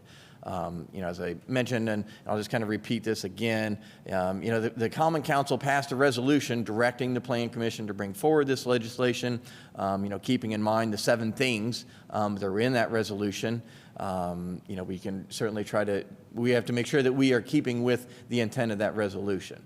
So while I mentioned that there were a lot of things that were on the table, we can certainly bring forward what they want. And ultimately, as I said, this will go to the Common Council for them to make the choice of whether or not this is something that they feel, now that all the issues have been vetted, and all the pros and cons have been laid out, is this something that they want to pass? And we just try to make that as best as we can, but we do have to still keep in mind it has to be somewhat mostly consistent with their resolution. Thank you. I think we are at the point where... and I'm so sorry. There was one individual that joined late on Zoom and wanted to know if they would still be able to speak. We are past the time for public comment, but if you'd like to send your message in the chat, we can make sure that it gets included in the record.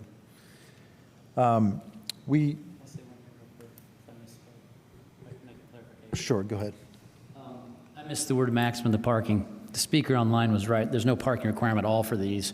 So I'll go back to my comment, R1, R2, R3, make parking required, because that'll shut down most of them anyway, and you'll have to really want it to get it.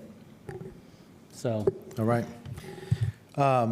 So I think we're at the point where we need to get a motion of some sort on the table here. As a reminder, the staff recommendation is that we forward this to the Common Council with a positive recommendation.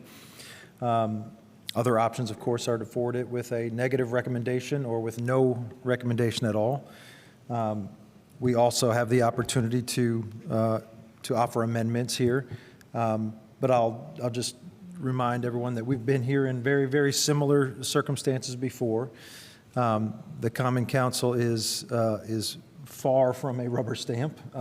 When we dealt with the Plexus issue, we made some amendments here, very similar to what some of that have been talked about tonight. We made Plexus a permitted use, and Common Council promptly turned around and changed that back to being conditional use.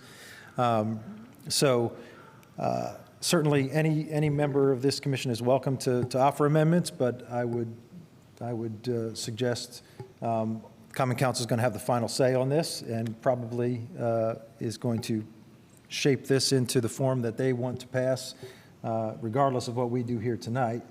And so I think our best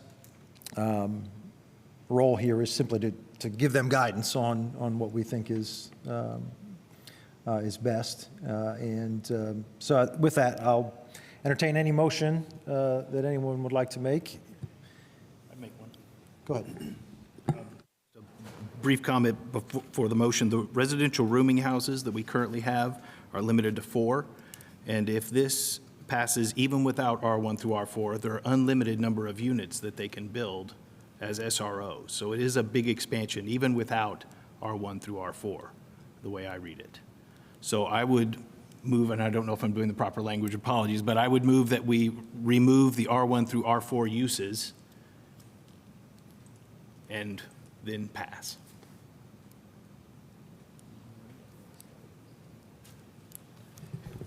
All right, so there's a motion to strike SRO as a conditional use in R1 through R4, correct? Just quick question for staff, is that clear? Is that? Well, so it sounds like the motion would be to approve it with all of the other conditions and use-specific standards, but with the modification that it not be a conditional use or permitted use in the R1, R2, R3, and R4. I see. You're trying to make that 2 actions in one motion there, remove from R1 through 4 and then forward with a positive recommendation. Is that correct? And with any other amendments needed, like the owner occupancy requirement becomes moot at that point, so there may be a few other amendments for consistency. But I think that removes most of the issues for me. I see. Okay. Just a moment. I want to wait for staff to respond. Back to what we got now. That would be the effect of it. We have one other. Want to make amendments, should we just, instead of the motion being to make this amendment and forward it, should we vote on each specific amendment? Yeah, let me just get a quick straw poll here. Are there commissioners who intend to offer additional amendments? Because if so, I think it would make sense to take them one by one. If there are commissioners who want to make additional amendments, if this amendment were to pass, that would be the end of it. So are there commissioners who would like to make additional amendments? Can I ask a question? Yes. The answer that's yes, I think, if I ask a question. R4 is a new zoning district, is it not, with the new UDO? I mean, it is zoned. There are portions of the city that are zoned R4 now. Where are they? I was just on the map and nothing popped up. I mean, they're kind of scattered around, but there are lots of, well, I shouldn't say lots, there are several areas of the city that is zoned R4 now. Mr. Whistler? Yes. I think you would prefer to do them separate, as Ms. Korodke suggested. So if he wants to do an amendment, let's do the amendment, then we can look at the use-specific standards, see if those need to be changed based on the amendment, and go that way if that's all right. Fair enough. Thanks. All right, are you okay with your amendment simply being, as you stated, but without the forwarding of this to the council? So just, okay. All right, so let's just start there. The motion is to amend, to remove the conditional use from R1 through R4. Is there a second for that motion?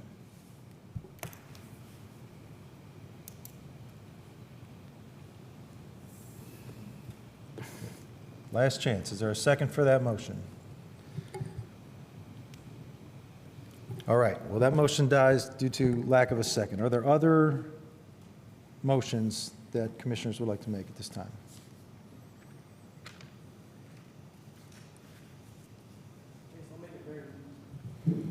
Very minor motion. It's worth it, but for discussion is the parking maximum, say that's one space per bedroom instead of guest room, because that's just not defined. But if somebody just wants to incorporate that into a separate motion, I don't want to consume all our time with that detail.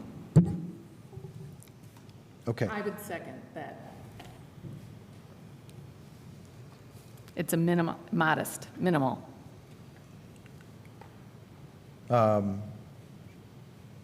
Sure. All right. So we have a motion and a second on changing the word bedroom to guest room. No. I'm sorry, guest room to bedroom. All right. Any discussion on that amendment? All right. Can we, Jackie, have a comment? Comment on that? Yes. On each amendment, thank you. Yes, got it. Is there any public comment on the amendment to change the word guest room to bedroom? All right, seeing none, back to the council. Let's call the roll on that amendment. Ballard, Yes. Burrell, Yes. Seaboard, Yes. Korodke, Yes. Holmes, Yes. Kinsey, Yes. Smith, Yes. Whistler. Yes. All right, that motion carries and the amendment is adopted. Any other motions at this time? Either amendments or a motion to forward to council? I'm going to throw something out because I think we should do something, but it's made up for this discussion. I want to discuss it. I think 1 to 4 family, R1 to R4 should have something. I think this is a step too far for right now. And I don't know what that is. I think a person living in R1 through R4 should be able to have a roommate or two. And they should be able to do it simply, not with a bunch of oversight and expensive permits. So I guess my amendment would be an R1 through R4, and I'm really thinking R3, but I'm not sure where R4 is, so I'll leave it in there, is that maybe you have 2 roommates, and there has to be single room occupancy or something like that, literally instead of 2 people per room. Because I just realized I was on Plan Commission a long time ago when a guy had a caretaker in his house that was paying rent, we kicked him out. We wouldn't give it to him. We wouldn't let the person stay. And I've realized at that point that when I asked the question about having roommates if you live there, and Anna Killian Hansen corrected me that I'd been a part of one of those. So I think it should be allowed somehow. So I guess my motion is, can we have a discussion on how we could do that?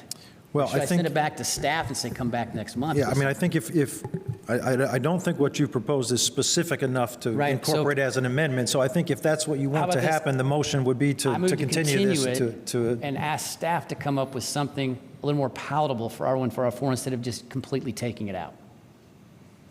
Palatable meaning 2 people, 3 people instead of 10. I don't know. Pick a number. all right. Planning Commission make a motion. You know, if you feel like there is a different number, then somebody would need to make a motion for that number. I mean, we've given forward tonight our recommendation that we feel is best in keeping with the resolution. If the Planning Commission wants to change the specifics of those, that's up to you. But I would recommend that somebody make a motion for a specific change. So I just want to try to give a little bit of direction here. I think Commissioner Smith has already moved that we continue this. I think we should move to continue so we can have more time to process. And I think, I agree, it's not wise for us to try to write legislation on the fly here in the middle of a meeting. So if we think there are this issue and others that need to be addressed, I think the prudent thing is to continue, and Commissioner Smith maybe take some time between now and the next meeting to draft something specific that you can offer when we come to the next meeting. Okay. If this should carry. Is there a second for the motion to continue this to our next meeting? I'll second it. All right, any discussion on that motion? We want to then discuss what we would like staff to come back with? Yes, I think it's very, if this motion should carry, then I think we need to either give staff some direction. Staff has already stated this is the form that they prefer, so I think it is really on individual commissioners, if they want to see additional changes, to work with staff to draft amendments that can be presented in written form at our next meeting. And certainly, I think staff is willing to help with that. But we don't want to, if we're going to continue this, I want to make sure that everyone knows what we're coming back here with and what changes we want to see at the next meeting, so that we don't end up having the same conversation again about how, we're not ready to move this along. Okay. So I think you could, if you want to make comment now on things you'd like to see changed, get those into the record. But I don't think we should just expect that staff's going to go draft all these amendments for us. It's on us as commissioners to make sure we have those changes ready at the next meeting. Okay, so if I'll just start out by saying, I think some exploration about this notion of nonprofit only is an interesting one, and I'm not sure if that's looking at benchmarking other communities, and if that's something we see other places. I'm not sure if it's anywhere else as it applies to residential housing in Bloomington, but I think that's an interesting concept because of the barriers it would take that would maybe help eliminate these savvy buyers and who might find a way to sidestep the owner occupancy requirement. Yeah, okay, I'll wrap it up there. Nonprofit, exploring that concept. All right, Commissioner Kinsey, go ahead. I'm going to support some of my commissioner colleagues here who have indicated some support for the conditional use as a legitimate way to safeguard these practices. And I think that is something that I would like to see maintained in this. So for me, the conditional use is a way to both consider what it is that people are trying to do with this expansion of housing, and it's a way to safeguard it. So I do think this is an appropriate BZA action and consideration. So I am fine with the conditional use, and I also feel that that allows us to keep track of it as well. I know it's onerous. It can be onerous. Well, it is onerous for the person who's proposing it. And I don't like that part of it, but I do think it is a way for us to safeguard some of the concerns that were raised here today. The other, for the additional permitted uses in the ME and MD, I think those are fine. It seems like we're in agreement with that. I agree about the pursuing a concern about nonprofit only. I think that is a way to, that prioritizes organizations that are trying to build cooperative housing. I know that that is an important element of this refinement. So I think that's an important dimension, so keeping that in. And I also have some concern about the number of bedrooms, and I probably am more favorable toward 3 than 5. Just given some of the mathematics that people were able to do here with what that would do to increase. So I would probably be more favorable to a 3-bedroom limit across. And yeah, that's probably it for me. Thank you. Any other comments from commissioners? Spoken. I like the idea of 2 bedrooms, 1 person per bedroom in R1 through 4. I think it's a baby step, and it would greatly increase bedroom counts opportunities in this town if people took it. I think it'd be palatable. All right. Tron? Move this conversation to the Plan Commission luncheon, so if there's any other follow-up or anything else we need to resolve, we can kind of do that during that meeting and kind of be more efficient with our time as we come back and talk about this again. So that would only be my kind of recommendation. Thanks. Any other comments? Commissioner Seabour. I was reflecting on your words earlier that this is going to go to city council and they're going to have their say. So a part of me just wants to be mindful of our time, but I also want to be mindful of their time at the same. And I think just the other concern on my mind is if we are saying limiting it to 2 or 3, that's essentially allowed already anyway. So I don't know what that's getting us. So I'm just tempted personally to not continue it and just to get it to city council, but I'll defer to the commission as a whole. Yeah, just as a reminder, the motion is to continue to the September meeting. If you think we should try to pass it along tonight, then you're welcome to vote no on that motion. State code requires that you pass this to city council 60 days after they created it. So that was July 16th. So your September meeting is within that window, but the window ends the next Sunday. So, as you're having thoughts, kind of like Andrew saying or Tron mentioned, getting those to us sooner rather than later would be great, so that when we come in September, we can kind of have more of a gelled idea and specific issues to discuss to get that done that night. Thanks. Great. Thank you. Any other comments? I want to ask planning department, because I do think the sentiments are this could be a BZA issue.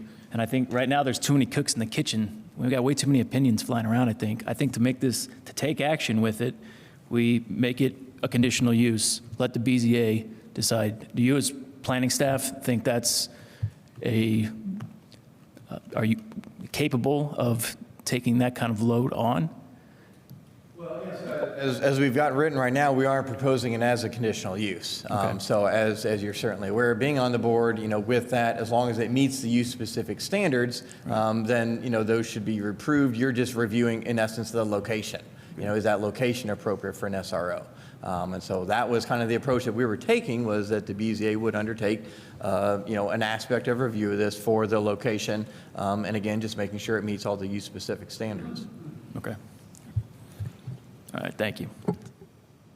All right. Last call for comments before we call the roll on the motion to continue. All right, again, the motion is to continue to the September meeting. A yes vote means we continue and discussion on this ends tonight. If a no vote means we continue tonight until we have another motion that passes. So let's call the roll on the motion to continue this to the September meeting. Burrell? Yes.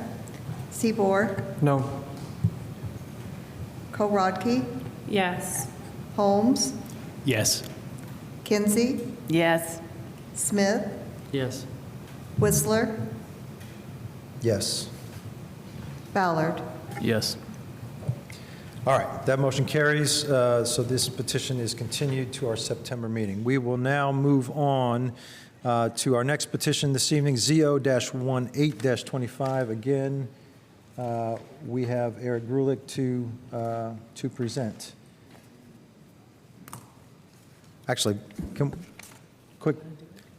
going to just move that we take a quick 5-minute recess, because we've been here for a couple hours and I know a few of us probably need a quick break. So I move that we break for 5 minutes. Is there a second? Second. All in favor? Aye. Any opposed? Okay, we'll be back in 5 minutes. And again, we are now introducing petition ZO-18-25, and Eric Grulich is here to present. Thank you.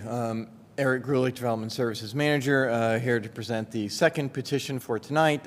So this is another amendment to the use table list, and this is in regards to the possible inclusion of a new use called urban agriculture commercial. So this would supplement the use table to create this new use. So we do currently have a use called urban agriculture non-commercial, which is a permitted use in every zoning district. We've had some desire from the community to incorporate a new use that would allow for some expanded resources, some additional capabilities on properties within the city. So we are proposing to add a new use called urban agriculture commercial. It is proposed to be a conditional accessory use. So what that means is that it has to be an accessory use to a permitted use on the property as well, first and foremost. And then secondary, it also has to receive conditional use approval. So what we're proposing tonight is simply a path to create this use. So even if this use is approved within the zoning district of the city, somebody who wants to initiate this use has to petition again to go to the Board of Zoning Appeals for conditional use approval to establish this use on any specific property. So as I said, this is just simply creating a path within the UDO for which somebody can choose to pursue some additional uses for this. So as we mentioned last time, or last month, really, I guess specifically as we were discussing some of these use table amendments and why are we bringing forward some of these, as we mentioned last month, changes to the use table carry with it a lot of a requirement for public notification.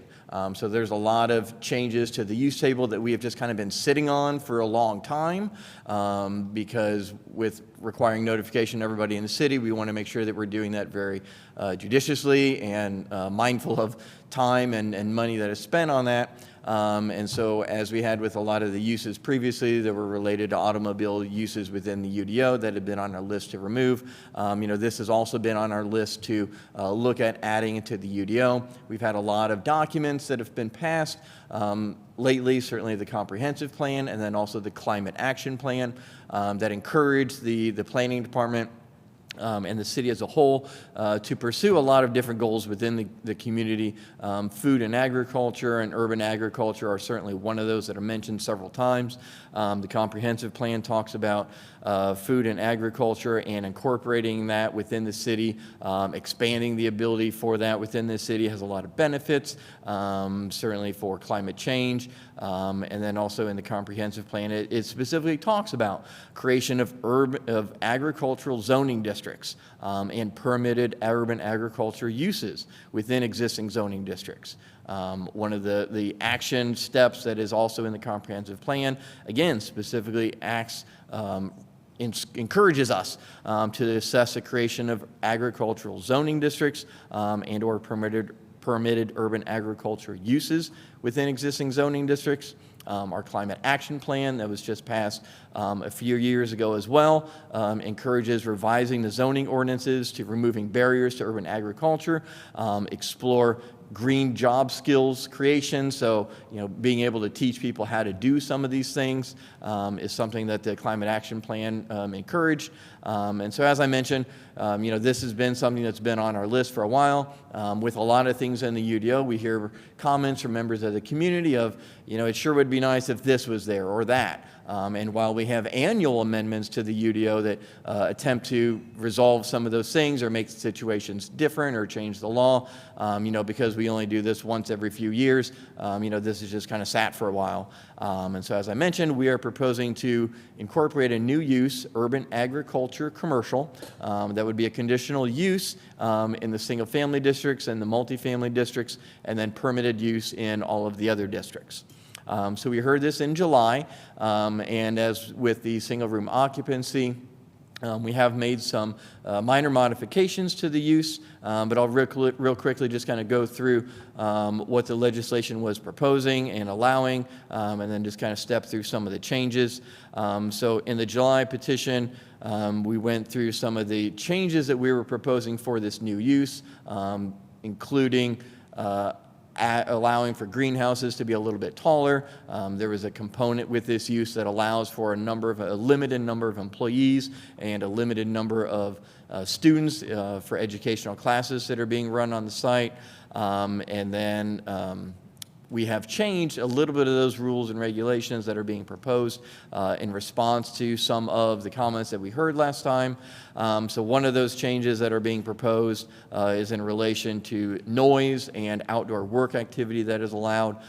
So we're proposing, the old language just said sunrise to sunset. We're proposing specific times from 8 a.m. to 7 p.m.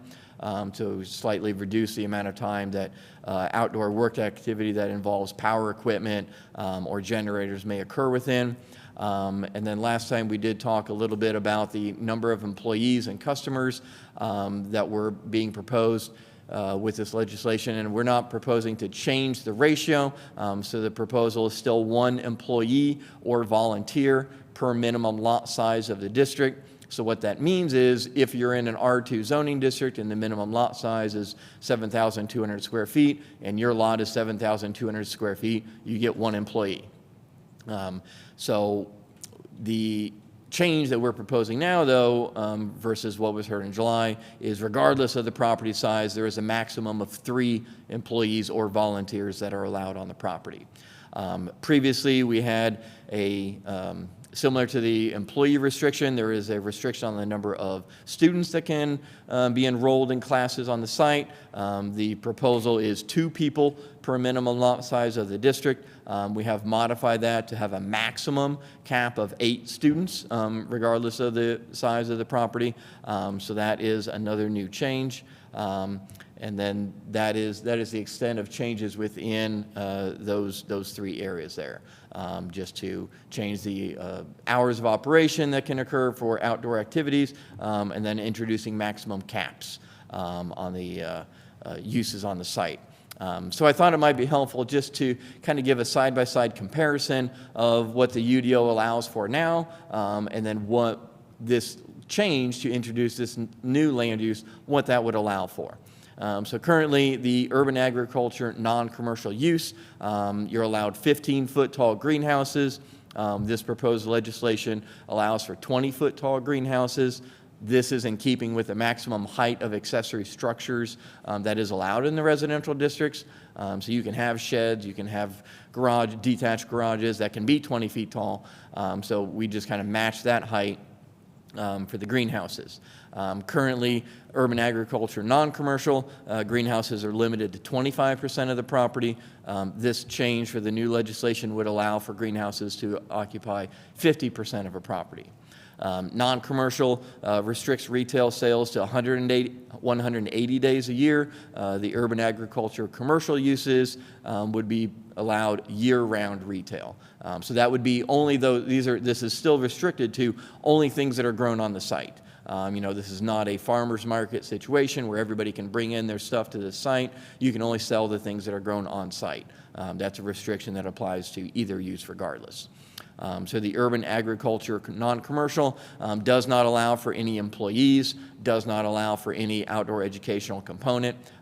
So that, these last 2 things were really some of the main driving points of, why we were proposing to change this legislation.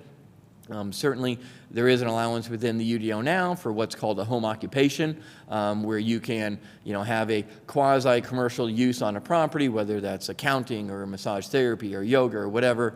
But you have to go through a conditional use approval to allow that if you have employees or customers that are visiting there. However, with the home occupation, it doesn't allow for any outdoor component. So everything has to happen within a house. And so that was a challenge that we had run into with this particular use, because this use by its nature involves outdoor gardening. And so, in order to really kind of realize that best and teach that best, you do have to be outside. So this use, urban agriculture commercial, allows for employees and allows for outdoor education. So that's really kind of the main difference of why this legislation is important and why it differentiates from other uses within the UDO that wouldn't be allowed within the current UDO. And so there is a new definition that is being proposed with this use that has not changed from what was heard last time. So with that, we are recommending that the Plan Commission forward this petition to the Common Council with a favorable recommendation, and I'm happy to answer any questions. Thank you, Eric. Are there any questions from commissioners? Commissioner Smith. Is this like the other thing we just talked about where it's a council request, it's a resolution from them asking us to make this change? Where'd this come from? No, so as I mentioned, this is something that's just been on our list of, if you amend the use table at some point, we should look at incorporating this because we've got a lot of documents that kind of support expanding the uses within the UDO. We've had a couple of inquiries from members of the community over the past years, and so it's just been on the long list of things to look at incorporating. All right. Questions? How did you come with the number of capping employee volunteers and also people on site? That was just kind of looking at it from a realistic kind of standpoint of, 3 employees on a site really seems to be able to manage regardless of what's going on there. Half of the intent of this, and with a lot of regulations that give a quasi-commercial use within a residential area, we certainly want to be very mindful of trying to maintain that residential character of an area and not letting things get kind of too much outside of that balance. So just placing overall caps, somebody might have a really big property, but we still want to maintain, kind of the residential look and feel of an area. So 3 employees certainly seemed like a reasonable amount. Likewise, 8 students in a class certainly seemed an appropriate amount as well. Both of those things kind of help control, number of cars, number of traffic that's coming and going from a site. So it just kind of seemed to be an appropriate number to match. But as we mentioned with the previous petition, if the Planning Commission feels a different number should be incorporated or suggested, that's certainly in your purview. Just a quick follow-up to that. Does that relate to the retail sales at all? Or in terms of if there's year-round sales available, is there any? So those numbers were not necessarily, the retail sales. It was not really being mindful of that specifically, but more of, number of students and then, number of employees. Okay, thank you. Other questions from commissioners? Commissioner Seabour. I guess just maybe 2 questions, I think. So one is the 20-foot height for greenhouses came from, that matches the same height as a ADU or accessory structure? Yeah, for an accessory structure. So in all the all the R1, R2, R3, R4, the maximum height for an accessory structure is 20 feet. So we were just matching that. As some Plan Commission members might recall from last hearing, there was an individual that came to speak that said, 20 foot is really an important height for greenhouses as it helps keep the heat distribution away from the tops of the plants. But in general, we were just matching the height for the accessory structures. And accessory structures, besides greenhouses as proposed, there's a maximum footprint of the size. What's that dimension? So the maximum cumulative size for accessory structures varies based on the zoning district. In the R2 district, for instance, 840 square feet is the maximum size for enclosed accessory structures. So that's why it's important to have a different regulation here for a greenhouse because we want to allow for something more than that 840 square feet. They don't have to do that. It's just a maximum cap, again, to try to serve as a check and balance on a property. And then I did a quick Google search, but you might know better. How tall is a typical single-story residential home? A 1-story single is probably about 20 feet. I mean, it just depends, obviously, on the pitch of the roof and your ceiling heights. It could be 20 feet, it could be 25. Thank you. The accessory, when we talk about accessory structures, are they going to have to follow setbacks and? Yes, so greenhouse, so in the urban agriculture commercial language, the use specific standards, there are specific setbacks for greenhouses. Those have a 10-foot setback requirement. Thank you. About the accessory, and I mentioned this at our last meeting, in that this is identified as CA, conditional accessory, with use-specific standards applied across the residential districts. But we didn't really talk about the permitted use in the mixed use, which is also obviously new because we're creating this whole new urban agricultural commercial. But I wonder if, Eric, you can just confirm that there hasn't been concern or opposition raised about those permitted uses in the mixed use areas. Does that square with your sense? Yeah, so within the mixed-use districts, there are certainly some uses that do carry out this activity now. Whether they're small orchards that are on a property, greenhouses, nurseries, landscape businesses. It doesn't matter what you're growing or whether it's in a building. Certainly, there are some of these that exist currently. So the use-specific standards for number of employees and classes, there's a specific note that it's only applicable in the single-family districts. So those use-specific standards wouldn't apply in the mixed-use district. Okay. But we are expanding within the mixed use to at least a couple of those where it's not necessarily happening already.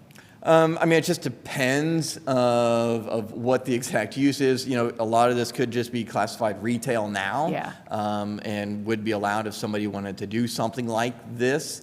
They'd have a specific limitation on setbacks and impervious surface coverage that might get them a little bit differently, whereas the greenhouses do allow a little bit additional coverage, if they were running up against that. So some of those uses would be perhaps expanded beyond what they're able to do right now. Yeah, they could be, sure. Okay, all right. Okay, thank you. I've got a couple of questions. It seems that the primary difference between a urban agriculture commercial and urban agriculture non-commercial is that you're selling the produce from that you're producing. Is that?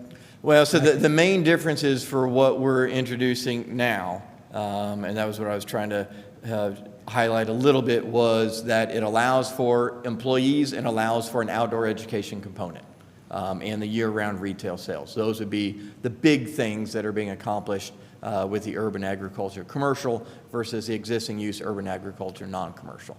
So what is the difference then between urban agriculture non-commercial and my garden? So that would be, it's open to other people. You can grow anything you want on your property. When other people start coming there is when the UDO has different restrictions. So if my neighbor comes over for a basket of tomatoes, am I supposed to be registered as a urban agriculture non-commercial? Not necessarily, but it's allowed and you don't need any approvals to do that, so there's no problem with that. Oh, so I'm still not understanding then what is really the difference. So the difference is that there is no path within the UDO now if somebody wants to conduct classes from their property that would be outside of the house. That is the main difference. Okay. There's no, so that's what we've run into with the home occupation restriction, is that it says you have to do everything inside of a house. You can't do any portion of the home occupation outside of the building. And so with an urban agriculture use, if you're trying to conduct classes on your property that are not inside of a building, if you want to go out and legitimately show somebody, how to plant something, how to do composting, or how to do whatever, you can't do that. There is not a path for that to be allowed at all. Okay. Have we had cases where we have cited a homeowner for holding a class in their garden? Yes. And we fined them for that? We're working through that, yes. Okay. My next question is, this is accessory use only, right? Correct. Can't be primary use. Right, so you have to live there. There has to be a dwelling unit there first, and then this is an accessory use to that. Right. But in addition, you also have to get conditional use approval. And so in the commercial definition, the maximum for greenhouses is 50%. I'm guessing those don't count as impervious surface, do they? Yeah, so that's a great question. We would count that as impervious surface because you've got a hard covering over it. Because not everything that's in there is going to be dirt. You might have things in pots and the rest of it's a concrete floor or something like that. So it is impervious. So this would, and so I have to have a house and I have to have some, 40% impervious surface? it just depends on the district. The impervious surface coverage in the residential districts varies a little bit from. So I guess, my question is just realistically, is anybody ever going to get 50% of a lot covered with greenhouses if they have to have a house and 40% or some other percentage of impervious surface on the same lot? It would certainly be a very difficult, probably combination to aggregate all of those things. Okay. Yeah. All right, thanks. Any other questions? Go ahead. So I'm going to speak more broadly. There is a few things that are the impetus of this discussion. If this does get moved forward and adopted, any operation that wants to kind of maybe have the urban agriculture commercial would still have to go and seek that conditional use if they're in the R1 through the RMH, right? Correct. This just creates an avenue. So correct. It's not a done deal if there's other concerns that could be addressed at the BZA level. So just wanted to kind of bring that up, and it was in line with your question. Thanks. Any other questions? Commissioner Seaborg. Hypothetically, this gets approved as presented with a maximum of 3 employees per property. If that got approved, would it be fair? Right now, our home occupation caps it at 1 employee that doesn't live in the residence. So if this got approved, would it be fair to say, or I guess, does the 3 employees include residents? I guess is the first question. And then the second is, if this got approved with 3, would it be fair to say home occupations? Why wouldn't they also be allowed to have 3 employees? So the owner of the property would not be counted as an employee, historically. So I'm sorry, so what was your second kind of question? The second question is, if 3 non-residents were allowed to be employees in this use, would it be fair for 3 non-residents to be employees in a home occupation use? So, that would be a different change to the home occupation standards. We had not considered, we hadn't really run into that problem with that use. 9 times out of 10 with the home occupations, it is a very, by nature of what we've seen so far, very low number of people. Very rarely is there an employee. Most of the time it's the person who lives there and they're doing something there. They might have an employee. Sometimes I think we've seen that with maybe a barber shop or a hair salon, people that cut hair, they might have 1 employee. So again, it's just kind of a mix of, trying to maintain the residential character of a neighborhood and a house and a property. However, with the use that is outside, you might have a lot more need for maintenance of a property on a year-round basis or an annual basis, and so 1 employee may not do that if you've got a larger property. So that's why the number of employees was based on the lot size. If you've got a small lot, 1 person's appropriate for that. And if you've got a lot of property, acres, we still want to try to have a maximum cap so that, 12 people working a piece of ground that, might be 8 acres in size, still is a little bit more than what we wanted to see. So that's why the maximum cap for employees of 3 was introduced, just to try to serve as an overall cap for the property as a whole, regardless of the lot size. Thank you. Any other questions from commissioners? All right, we are then on to public comment on ZO-18-25. If you are here in the chambers and you'd like to make comment, please step up to the podium. Please sign your name to the list that is there at the podium and state your name for the record as well. If you're joining us online and you would like to make comment, please click on the raise hand button or send a chat message to the meeting host, and we will recognize you when it is your turn to speak. You'll have up to 5 minutes to speak. The countdown will be on the screen, and I'll try to give you a warning as it gets close to time to wrap up. But please go ahead and make your comments. Hi, my name is Ellie Spear.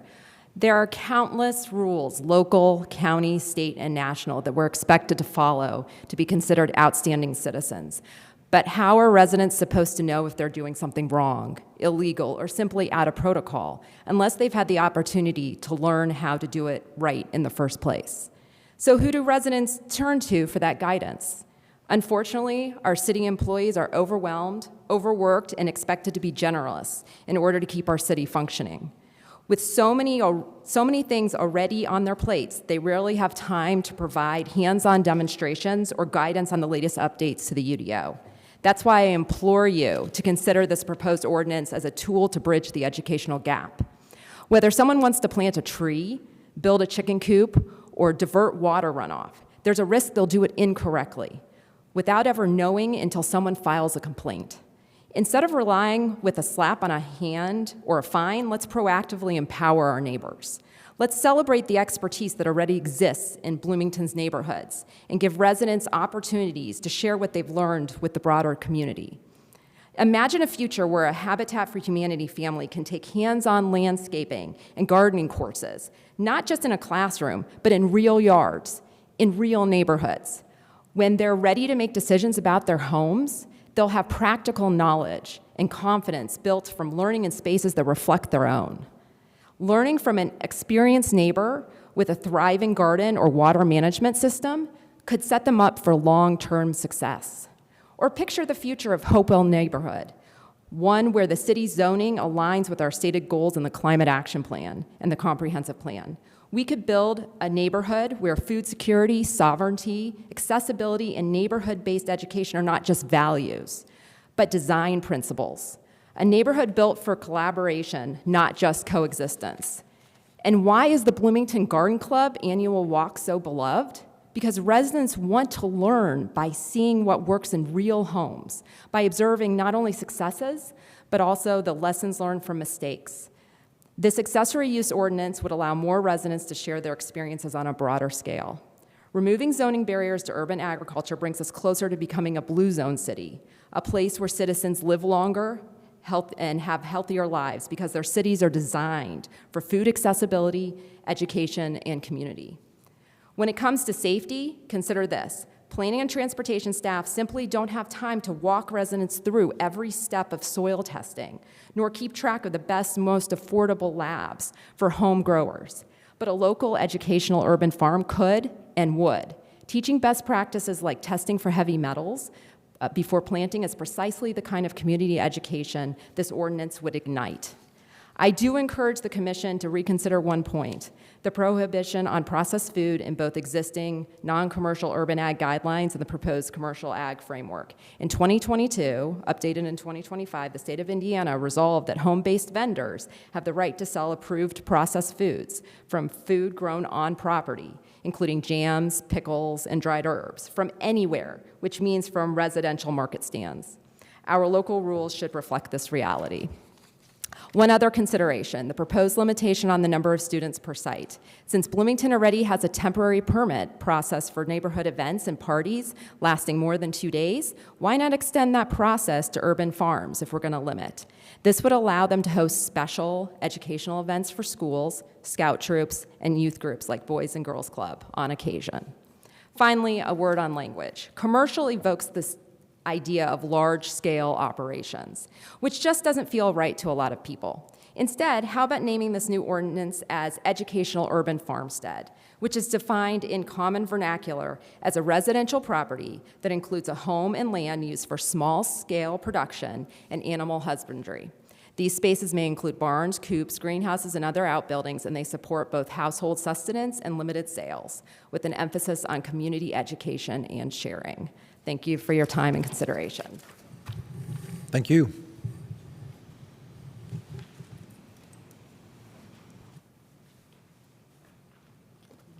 Hi, I'm Jamie Scholl. Can I pass these along?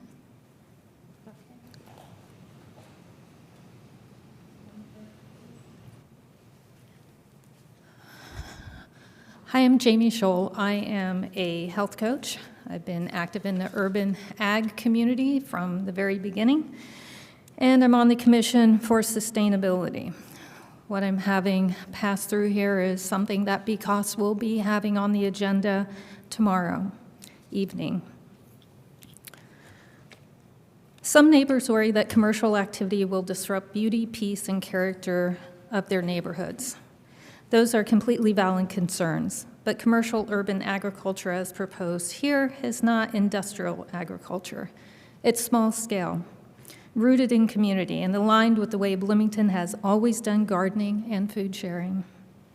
This includes selling surplus produce at farm stops or the local farmers market, offering value-added goods such as jams or tinctures, growing specialty crops like mushrooms for local restaurants, or operating from home gardens as was originally the intention behind the Bloomington Farmers Market.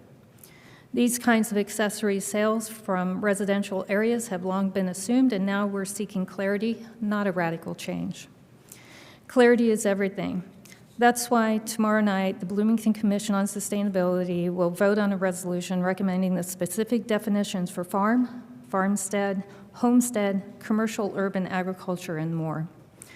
John Galuska, who pioneered Grown in Town Farmstead alongside my work with My Edible Eden, taught me that without clear definitions, we risk casting small-scale growers and educators into the same category as large-scale businesses, and that's not fair nor accurate. We have many homeowners associations in town with restricted covenants that in effect prevent residents from growing and selling food, even to teach kids how to garden. These restrictions undermine food sovereignty, the right of communities to define and produce their own food systems. As our city grows, we risk increasing reliance on fragile national supply chains while limiting local equitable ways to nourish ourselves. Moreover, our own policies already support what we're proposing. The comprehensive plan emphasizes neighborhood resilience and local food access. The Unified Development Ordinance already permits community gardens and accessory agricultural uses. The Sustainability Action Plan and the Climate and Sustainability Progress Report have accepted encouraged use. And I have those here, if anyone like me is a policy wonk. That would be 4.2.A, 4.2.G, 4.3.B, 4.3.C, and 4.3.E. That includes, some of this is an assumption that the community used to grow food for personal consumption or sale. That is 4.2.A. 4.2.G, facilitate a guided tour of farms and gardens within city limits to inspire and encourage acceptance of vegetative alternative practices. All of these, you can refer to those. Those are in there. The Peak Oil Task Force report and the Food Access report both highlight the need for local food resilience. Passing UA commercial with clear definitions ensures that a single household's gardening and educational work, teaching children to grow food, does not become unfairly burdened or misconstrued. Instead, we affirm Bloomington's commitment to beauty, community, and food sovereignty in every neighborhood. Let's ensure our code reflects our current sustainability goals and that nurtures our children and encourages our food resilience and our future. Thank you. Thank you.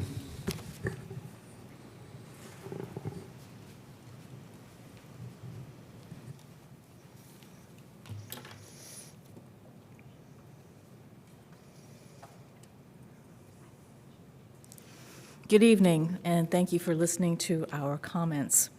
My name is Bettina Kehoe, and I live in the neighborhood of Ellie Spear. I'd like to tell a little bit of a story beforehand, which is years ago, Monroe County School Corporation wanted to redistrict. And in doing so, they missed a slice of the Bloomington that didn't know if it should go to the north or to the south. And it just so happened we lived in that neighborhood. It was a Covenanter neighborhood. So the school district held a special session in which all the members of the community were able to attend and to evaluate and make their comments if they felt they should go to the north or to Bloomington South. Similarly, for such a situation where neighborhoods are affected in changing from a non-commercial to a commercial situation, I do hope there is the opportunity for neighborhoods to be assessed and for communities to speak in a specific manner. In this case, I'm specifically talking about our Covenanter neighborhood. I'd like to address a few other things that were said earlier on.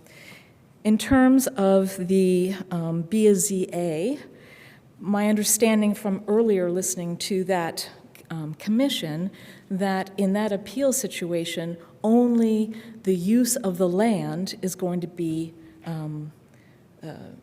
evaluated and discussed, not, I'm sorry, I'm not saying that well. The land itself is going to be part of the main discussion, not how the land is being used. In terms of using the land for educational purposes, there's no reason that it has to be commercial. A non-commercial situation works just as well. And as a teacher in the school systems and at the university in the past, that doesn't necessarily require a commercial change.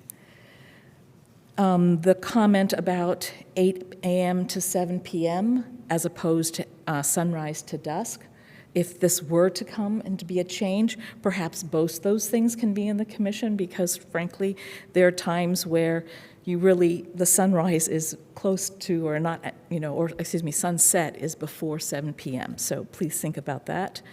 Currently, the Covenanter area where we're talking about having a potential commercial urban situation is on a main thoroughfare. I do believe that quite a number of cars can be used on that property's driveway, but to hold perhaps 8 students, 3 employees, and the people who live there, there's no way that that can all happen without ultimately interfering with travel on the main thoroughway. And then the last point is waste.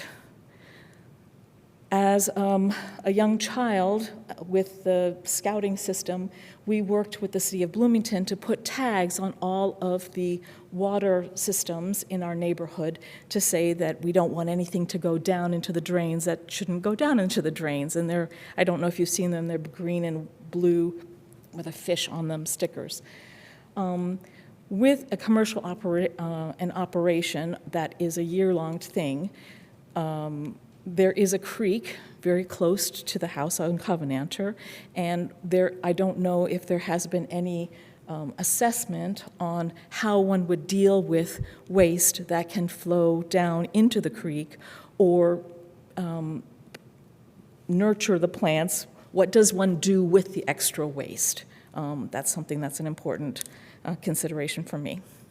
Thank you. Thank you.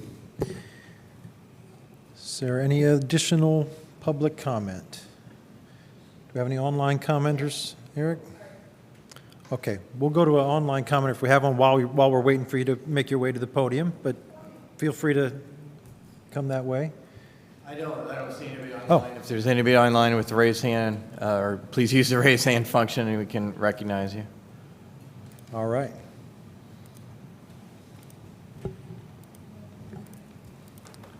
You're up next, yep.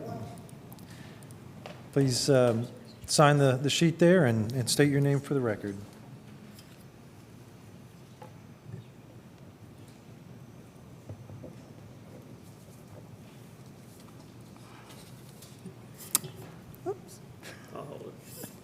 He'll talk right after me, so he'll be ready. I'm Connie Cook Glenn, and I live on South Brooks Drive. And I'm actually the closest neighbor as far as where the property is, although some people may be closer across the street as far as to the house. But our property abuts their property.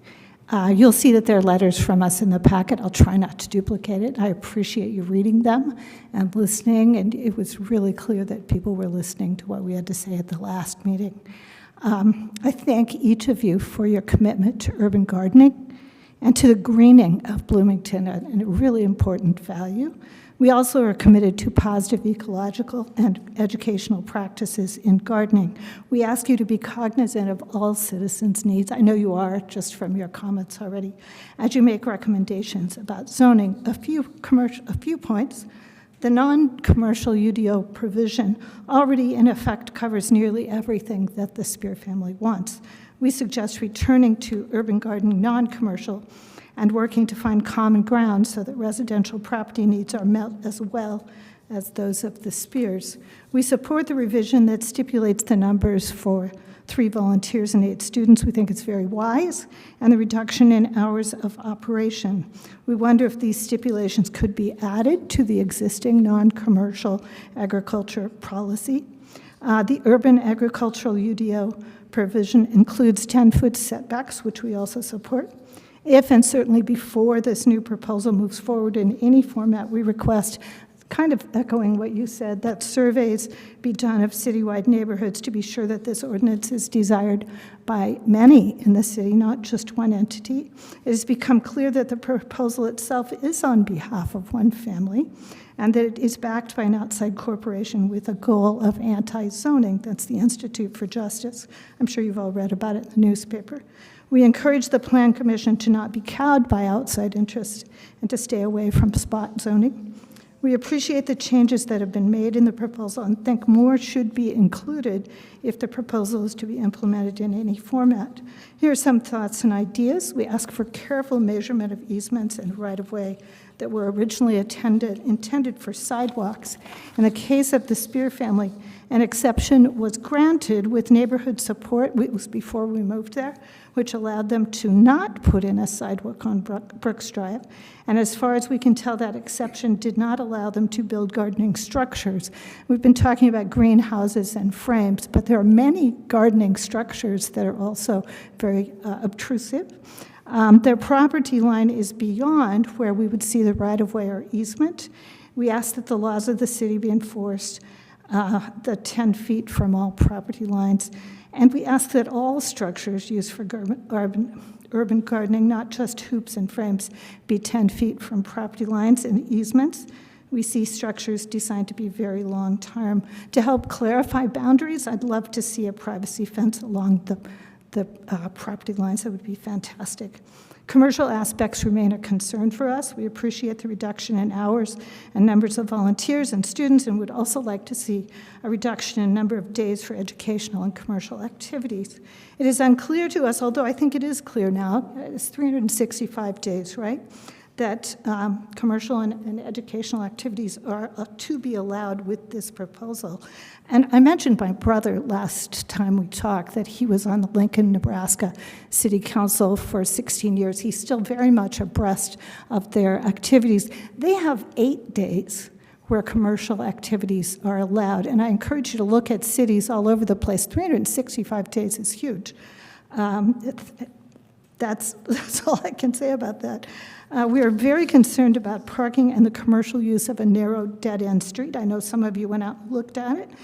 We request that appropriate health and safety stipulations be required. Besides the soil and the water, what about the safety stipulations of dealing with children, background checks, educational training? There continue to be many zoning questions. For instance, the city has set up an implied expectation with its existing residential neighborhood zoning laws. Property law specialist Jeff Stick's comments are important. I'll just finish with this. People have relied on the restrictions in zoning ordinances. Think about their reliance. People buy into legal rules when they buy their homes, making them often the largest financial investment of their lives. He also said zoning laws have been constitutional for 100 years and that homeowners have a reasonable expectation that zoning changes will not happen. Thank you very much. I'm going to turn it over to my husband, Jim. Thank you.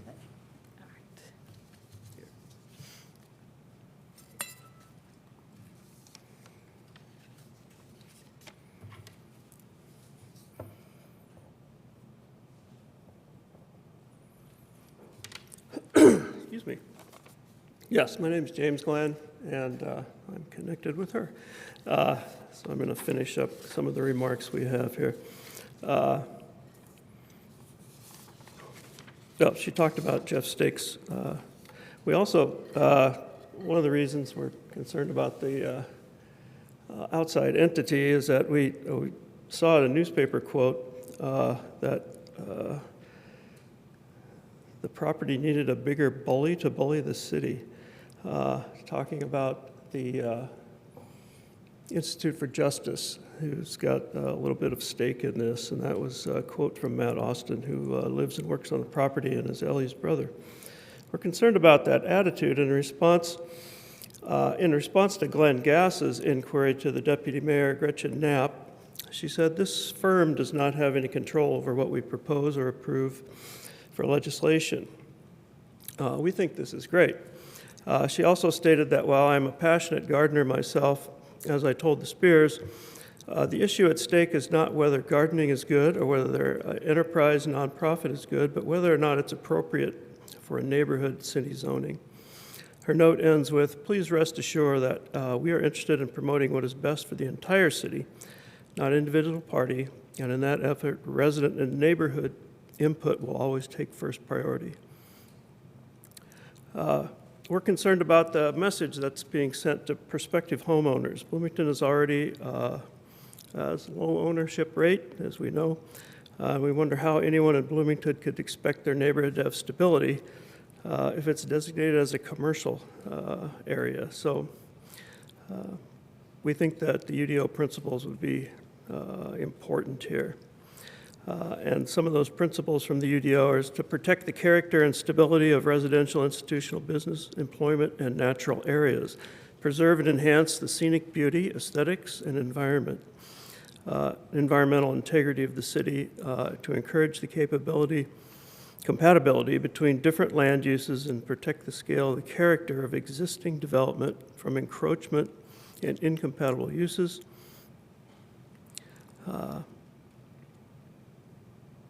And even though urban gardening is a good thing, we don't disagree with that. The common good is not necessarily served by this proposal. What would look like if urban gardening and urban gardening education were truly for the common good? And we have some thoughts and suggestions about this. School gardens and education where students can be educated about gardening at the schools.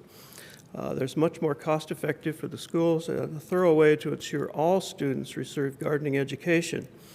The Spear Home is not located in a section of Bloomington that is accessible to those experiencing food insecurity, but the schools are. Preschool gardens and education programs, several have active programs already. We have community gardens and orchards and community groups where education can take place. The community properties, and Ellie does this already, and so these are things that are already in place. And there's also garden consultations, which are also being done by Ellie and also by Jamie. So I encourage you to look at our memo from the last meeting and revisit some amendments that we had proposed at that point, in addition to limiting heights of the greenhouses, which 20 feet seems excessive and 50% of the property seems excessive. Suggested amendment that all greenhouse, hoop houses, agricultural stands should not be in city easements and should be at least 10 feet from all property boundaries. And we'd like to see this enforced. Suggested amendment is that we would require all vehicles engaged in commercial urban farming to be parked on the residential lot itself rather than on the streets and designated for neighborhood use. In some cases, allow parking on the street will result in blocking access. In our opinion, if uncontrolled, the damage to Bloomington's residential areas is likely to range from adverse impact on noise, overall use of residential roads, overuse of chemicals, traffic, parking congestion, declining property values, instability of neighborhoods, and pedestrian and bicycle safety issues, especially in areas with narrow streets without sidewalks and fencing. We do trust that that you will provide appropriate laws and zoning for these areas. And my time is up. That's your time. Thank you. Any additional public comment? We do have one person online who requested to go whenever Let's you're go ahead and ready. take the next person here, and then we'll go to the online commenter after this.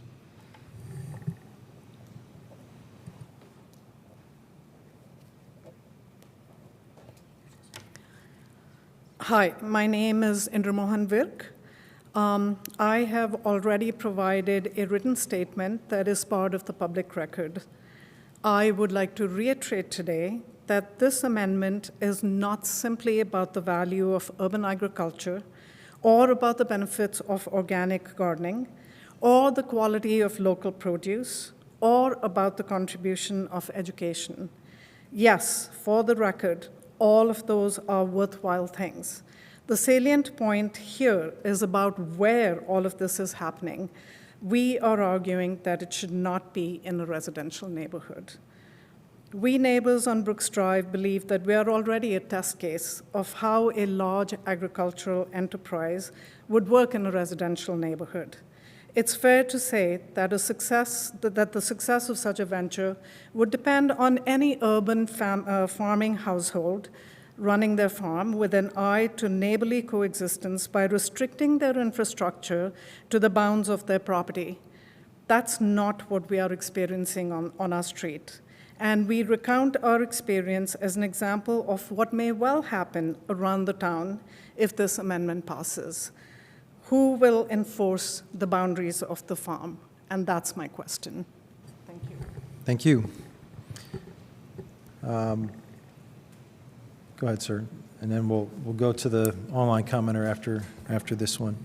Yes, my name is Daniel Conkle. I live on 2109 East Covenanter Drive. I really have only one comment, that if the commission decides to forward this proposal, I would think about the idea of restricting this to nonprofit, as was suggested in discussing the previous petition. That would be one idea, to in fact limit the scope and operation of any urban farming, which is consistent with Connie Glenn's suggestion, I think, of potentially putting the educational components into the existing provisions with respect to non-commercial urban farming. I still haven't seen the justification for commercial. As Ellie Spears suggests herself, you know, the name suggests something maybe not being contemplated by the Spears or by the commission or the city plan staff. I would suggest that it could be defined in such a way as to only incorporate nonprofit. At least that would be one suggestion to perhaps limit the scope of the proposal. So I'll have to suggest. Thank you. Thank you. Eric, let's go to the online comment, and then we'll come back and wrap up anyone else here in the chambers that wants to make comment. Juan Carlos, you should be able to speak. Hi, good evening. Can you hear me? Yes, we got you. Okay. So we're on Juan Carlos's computer. My name is Robert Faru, and I really wanted to express a strong support for amending the UDO to allow a path, as you mentioned earlier, for commercial urban ag in Bloomington, or as we call it, small-scale farming. You know, it's not just about growing food, it's really about growing community and resilience.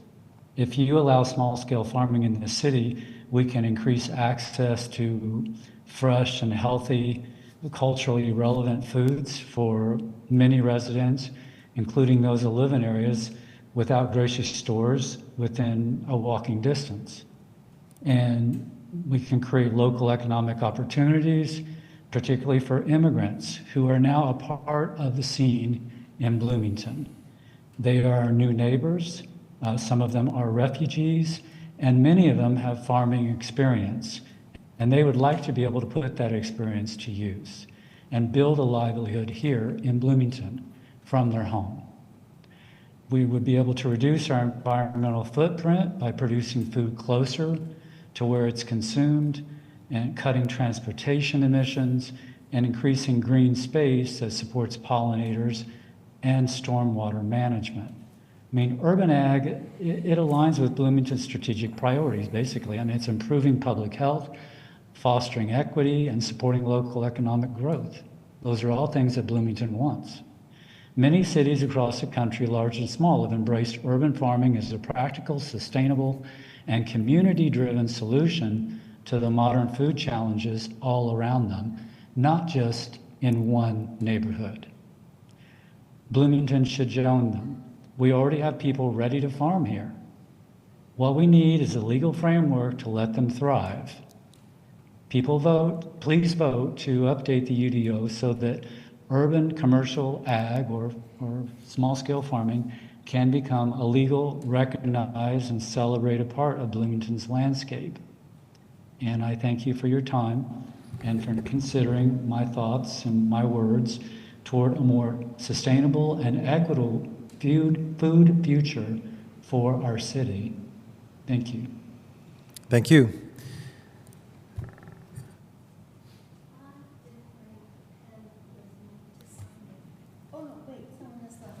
Thank you.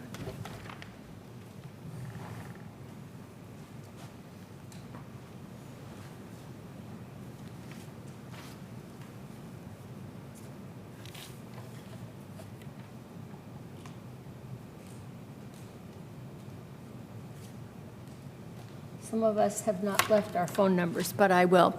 My name is Sarah Jane Hughes, and I also live on the same block on South Brooks Drive that has been the cause célèbre for quite a while.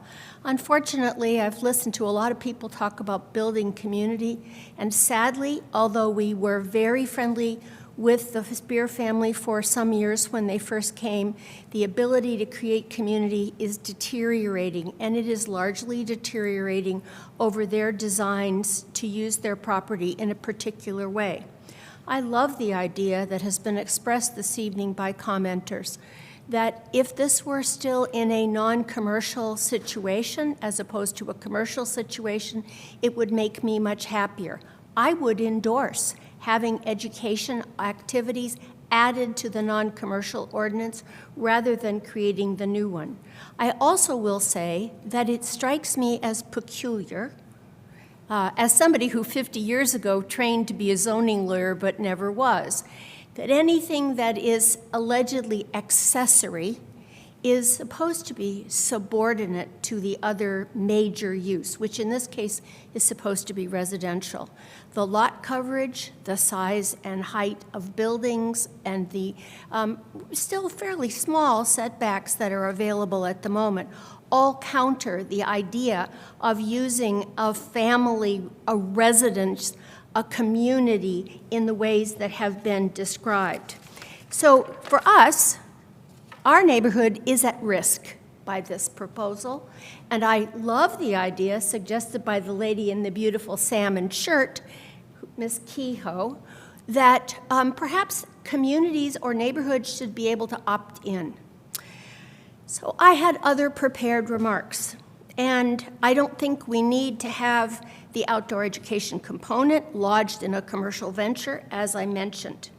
I would suggest that you all read one more time the difference between the description of this proposal on page 2 of the document, which I've left at my seat that was distributed by you, and what the definition says on page 12, because there is a discrepancy.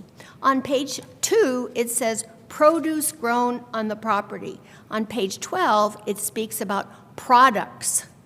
Now, there's a big difference in English, and particularly in my field, between produce and products. So I would urge careful attention to a possible change in the definition to be more consistent with the statements that have been made by the staff and your interests. The definition 20.07.010, because they are not consistent. We did not, I should step back. We appreciate everything you did to listen to our comments, and I myself have filed more than 20 pages of them just in the last 6 weeks related to this, so I know you know who I am. But I also have participated in this proceeding in many ways. The proposals that were available for review last year by the Planning Commission, by the Board of Zoning Appeals, are different from this. Therefore, I would suggest to you that any comment from 2024 is really not relevant and should not be part of the public record for this proposal, because that was for something completely different, a special permit and an appeal of a denial of a special permit for the educational use aspects and not for any of the specifics of the commercial use aspects that the staff has now proposed.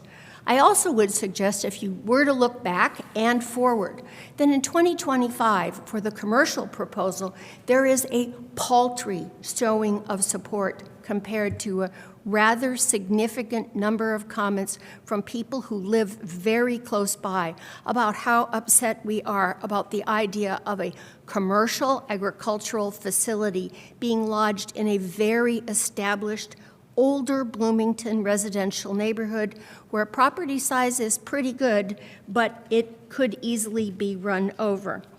I'm not unfriendly to the idea of many of the things that are being suggested here. I think only things grown on the property should be sold. The idea that we need a 12-foot-high stand is antithetical to my idea of what is in a residence. 10 seconds. And I would like to see some significant commitment of enforcement support before you make any decision that will affect so many people in the R1, 2, 3, and 4 zones. Thank you very much. Thank you. Are there any additional public comments? Just for the record, we do have a few folks online. Okay. Looks like we only have a couple more here. We'll wrap up here, and then we'll go back to the online.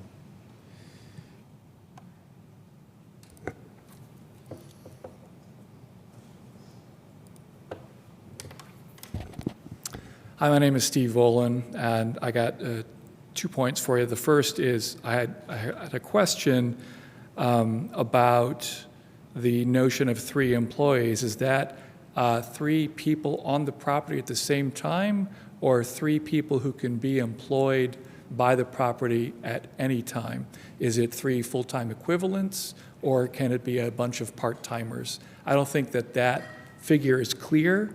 And it's not clear whether a property who might get a permit under this law would have to submit W-2s to demonstrate how many people are employed. So that's something I think you need to ask about or resolve. But the reason I come to speak is as a former member of the Parking Commission, current member of the Transportation Commission. I've heard a lot of talk for many years, including tonight, during this issue and the prior issue, members of the public objecting to changes to the neighborhood where they live on the argument that such a policy change would increase traffic or fill up available parking. In more extreme cases in other cities, there are famous stories of people who will reserve on-street parking with a cone or with a chair, who will get into fistfights over a space that they believe should belong to them because it's in front of their house. But the street I live on is not my street. The neighborhood I live in is not mine. The theory is that street parking and the street in general is the public right-of-way. It belongs to everyone. Even though there's a spot in front of my house, that spot doesn't belong to me. If a neighborhood as the one that is objecting to some of these issues here experiences such a significant increase in traffic, the city has long held a remedy for that problem, and that's the neighborhood parking zone. The neighborhoods, the so-called core neighborhoods, have been using these zones for many years to control traffic and parking. More generally, though, I would like to urge you and the public not to indulge the idea that somehow people who buy property should be allowed to expect that their immediate surroundings or the city in general will stay the same as it was when they got there. No one has a right to expect that the city won't change around them. The issues Plan Commission take up often deal with interests in the comprehensive plan that aren't mutually inclusive, that conflict with each other. And your job is to resolve those issues. I think you're dealing with an example of that tonight. But I also want to point out the relative unnaturalness of the single-family neighborhood. They and single-use uses around a city generally were really only made possible because of the advent of the car. We should have smaller markets in more places in the city and not supermarkets or warehouse clubs be the only places where we can shop. This is how it was before the car. This is how it was when Kirkwood was still a residential neighborhood before, say, the 1930s. We should have such units closer to single-family neighborhoods, even in single-family neighborhoods. There will be, in my opinion, no traffic jams caused by this policy. I think it would be ironic if you were to disallow uses like this in the name of avoiding the arrival of cars from outside the neighborhood. Whatever you do, please don't base policy on vague concerns like traffic and parking. We have the tools to address those issues. We should use them if that's the issue. If not, let's get to the real issue. Thank you. Thank you.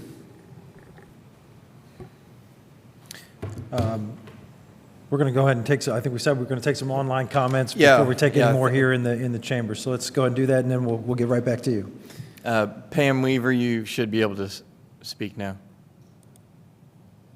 All righty, thank you. So I wanted to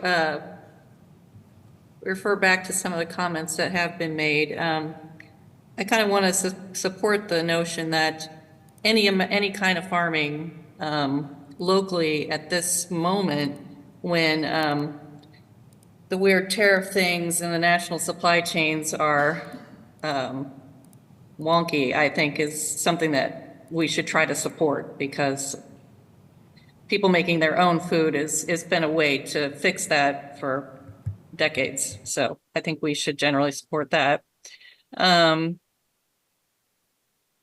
I wasn't familiar with this. Evidently, there's one bad actor in one neighborhood, and I hope we don't throw the baby out with the bathwater, because there's one bad actor, and want to support the idea of enforcement, whatever we have. I think that the idea of adding this as a possibility with its related enforcement regulations might actually help that situation if the enforcement is enforced. So I just want to hope that we remember that that's not the only place where this might happen, is on that one piece of property in the city.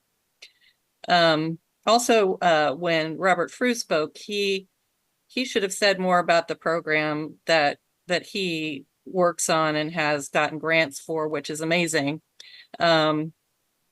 He's been hiring out at their farm refugees, actually. He teaches them sustainable ways of growing and allows them to have a piece of property of their own and grow things from their own native countries. And one of the things that he mentioned to me was this idea of urban agriculture on a piece of property like my own, for example, in Bryan Park, where I have a giant yard with grass. And from both of a climate and sustainability point of view, I really dislike having grass on a big lot and would prefer to have a garden, but I am not a gardener. And so I, for one, would be happy to loan or make an agreement with one of the folks that are in the Sober Mesa Farm program to come and farm on my property. And I think that would be fantastic. So a question for me is, does the farmer have to be an owner on the property? And I hope not, because not all of us owners who would like to loan our property out for this kind of thing are farmers or want to be. Let's see what else was on my list here.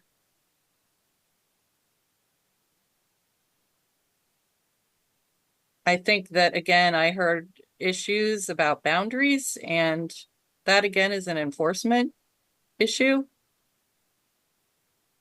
And I think that applies to both non-commercial or commercial, from what I can tell. So anyway, I just would hope that you would vote yes to this. I think making rules about it is fine, keeping the 10 feet back, whatever. But again, let's not make that one really bad actor put the kibosh on urban farming throughout the city. Thanks a lot. That's it for me. Thank you.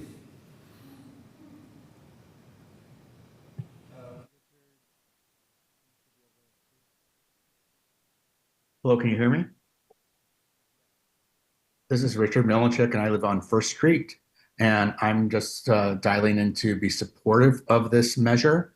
I think as a community, it's super important to support any small business and educational opportunities.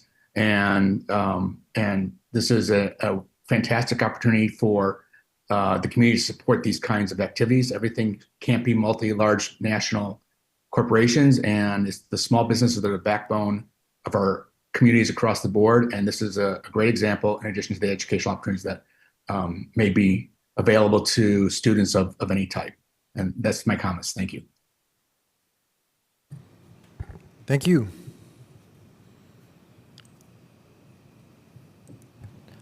Jesse Gilmore, you should be able to speak. All right, thank you. My name is Jesse Gilmore. I am currently an MPA student at IU in public affairs, and before that I worked for 8 years with local food producers, both as a producer myself and as an advisor. I can't speak, because I'm not a homeowner, to the concerns of homeowners dealing with this in their immediate area, and I'm not going to say that their concerns aren't valid, because I can't relate. But I can approach the standards from the perspective of someone who has worked on urban agriculture farms before. So there are a couple of considerations that I would like to put forward to the Plan Commission. These are by no means vital to the passing of the standards as they are currently written, but might be things to keep in mind for potential amendments if this set of standards does move forward. The first was in B2 under the standards. It talks about controlling water runoff from draining onto the adjacent property. And it was unclear to me whether or not that means stormwater or irrigation water or both. The difference might seem a little pedantic, but one will have a lot more impact on how the business is, or how the agricultural site is designed, whereas the irrigation water runoff specifically just entails management. It doesn't necessarily entail design. The second thing that I wanted to bring up is in C2 when it talks about metal content in the soil exceeding a healthy threshold. It brings up raised beds, but it doesn't bring up container gardening. So the only acceptable way to grow on a lot with heavy metal contaminated soil would be raised beds as the standards are currently written. In a lot of my past experience, especially with advising urban agriculture businesses, they rely a lot on containers, especially in potentially contaminated soil.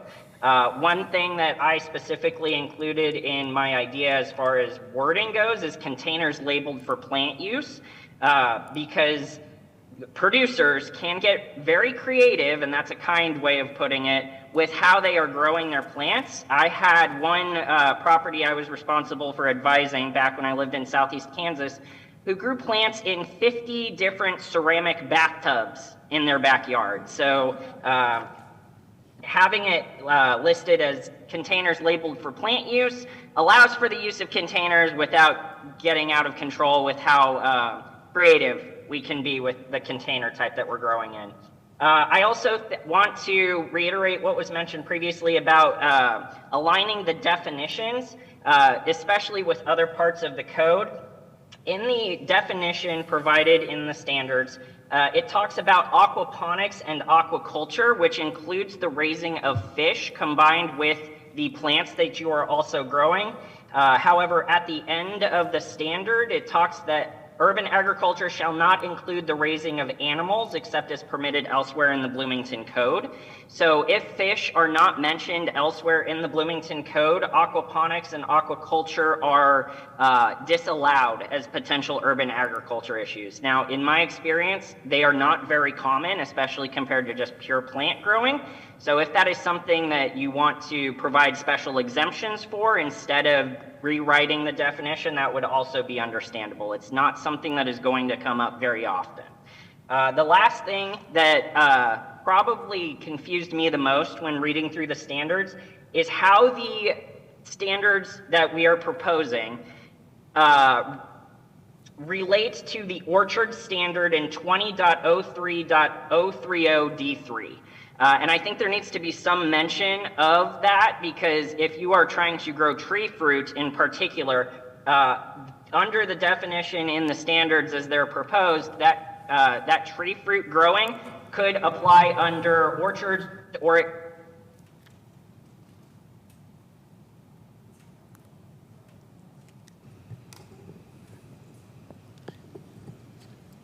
I think we lost you. Are you still there?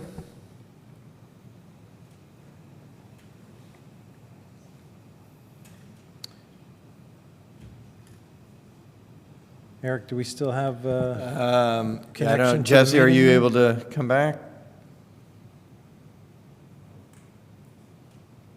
We can go on to the next person if he is able to speak again. Joe W., you should be able to unmute.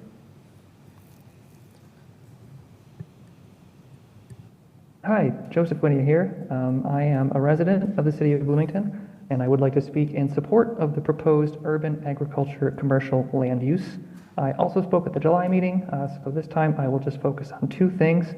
The first is to reiterate that we are in the midst of a destabilizing climate, and that diversifying and increasing our options to produce food is absolutely a smart thing to do. The second is just that in the new proposed maximum of 8 students in section B6 strikes me as potentially problematic, since it would prevent local schools, and in particular elementary schools, from being able to bring their students, because I'm assuming that an average class is around 20 to 30 students, so requiring them to limit a potential field trip to 8 students would effectively remove that option for them. So I would hope that to help achieve the goal of providing agricultural education, that a whole class from the local school system would be able to visit an urban agriculture setting. So those are the only 2 points I have. So I'll just say again in summary that I strongly support the proposal, and I hope the commission sees its value as well. Thank you. Thank you. We have one last person online, Wendy Bernstein. Hi. Hi, I'm a person who takes walks and goes by Brooks Lane because I think it's so pretty, and by the Spears Farm, which I love. And so I am I'm calling to say how disappointed and sad I am at the discomfort that so many people have expressed about Ellie and Matt and Spear and family farm. Whenever I go by there, it is such a delight to see what they have accomplished, what they're growing. I see the chickens. I want to say how happy I am that there's no rooster to disturb the peace of the neighbors. I don't feel that there are bad actors in this process. I think there are lots of people with good intentions. And I sincerely hope that somehow we can support urban farming and help make the Spears wonderful experiment successful in a way that doesn't upset the neighbors. And I hope that the neighbors aren't just finding every argument they can against this because of some initial discomforts that weren't that bad. But whenever I go by, I've never seen any sign, and I don't go by that often, it's just on walks, but I haven't seen tremendous disruption of life in the neighborhood. So I sincerely hope that the frustrations, disappointments, and bits of anger that have arisen can be resolved by community building and creative problem solving and finding some synthesis, lots of different solutions to make urban farming in Bloomington a great success. On the west side, I often go by and see wonderful examples of gardens and chickens in the backyard.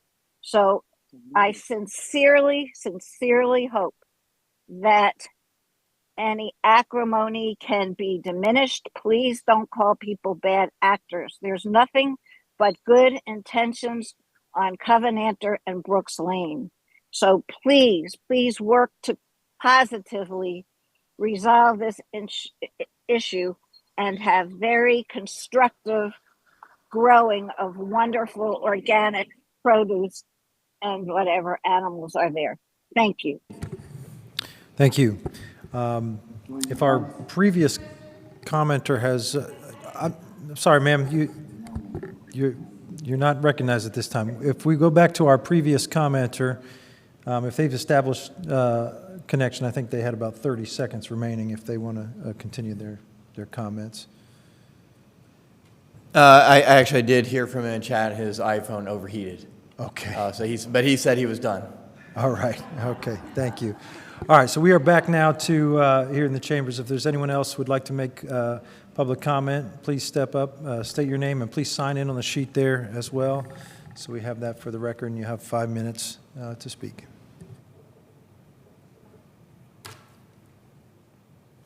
Do I put that down? My name is Penny Austin, and I didn't think that this was just a change in the laws for one family.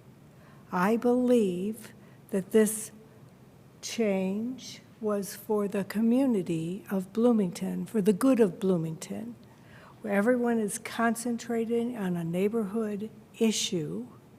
But this is a citywide proposal. The city wants more agriculture. They want to control climate change. They want to do all sorts of things for the community. This is not a one-family site. The commission, anyway, you're looking at the whole community and not at one little property. Thank you.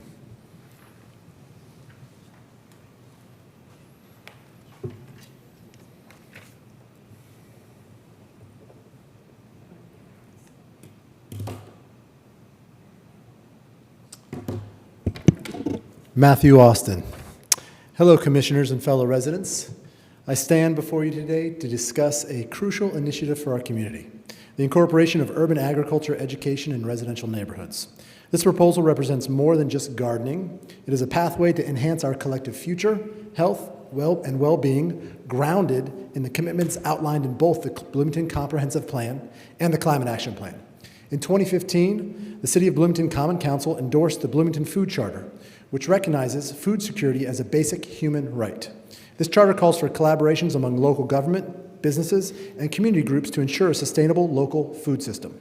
Urban ag plays a critical role in this effort, advocating for community gardens, rooftop gardens, many other things, including educational initiatives that empower our residents while fostering shared community values.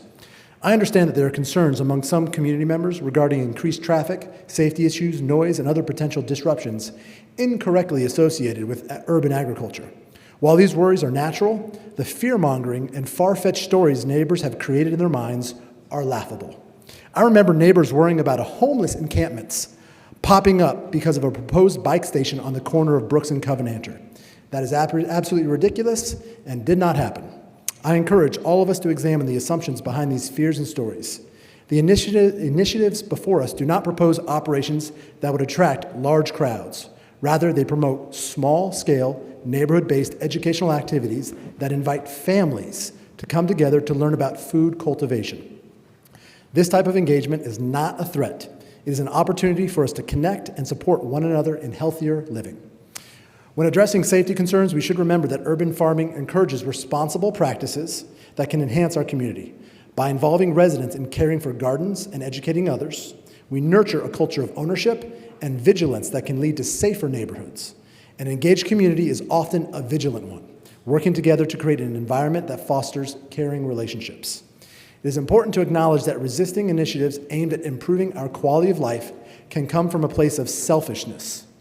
Urban agriculture offers us immense benefits: access to fresh, nutritious food, the promotion of sustainable practices, and the opportunity to strengthen community ties. The educational benefits extend beyond individual plots. They contribute to the public health and the overall environmental health of our community. Dr. Martin Luther King Jr. wisely noted, "Injustice anywhere is a threat to justice everywhere." If we decline to facilitate educational opportunities about urban agriculture, we deny our fellow residents not only better nutrition, but also the joy of shared experiences in learning and cultivation.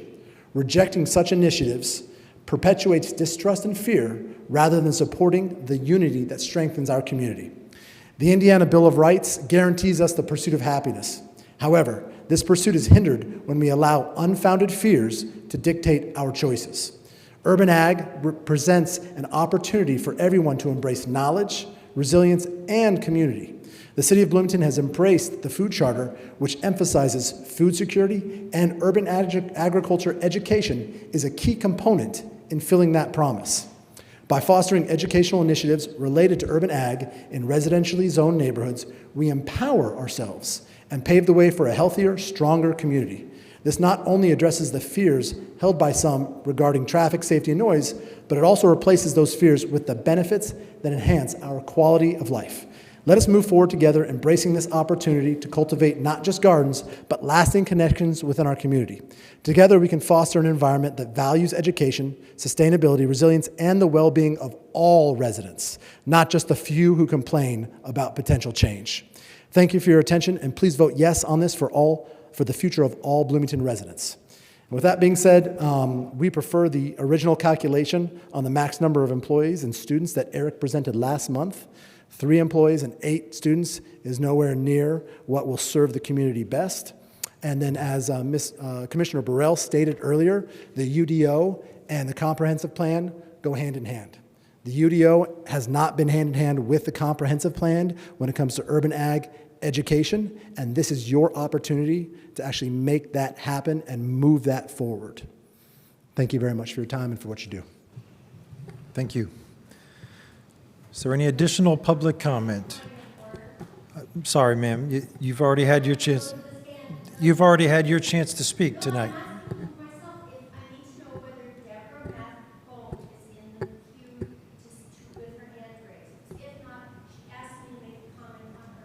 We don't allow that, ma'am. I'm sorry. She's welcome to make her own comments if she can join online or here in the chambers. If there's anybody online that would like to speak, please use the raise hand function and we can recognize you.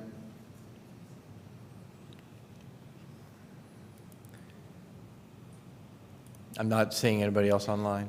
All right. Anyone else here in the chambers that would like to make comment? Last call.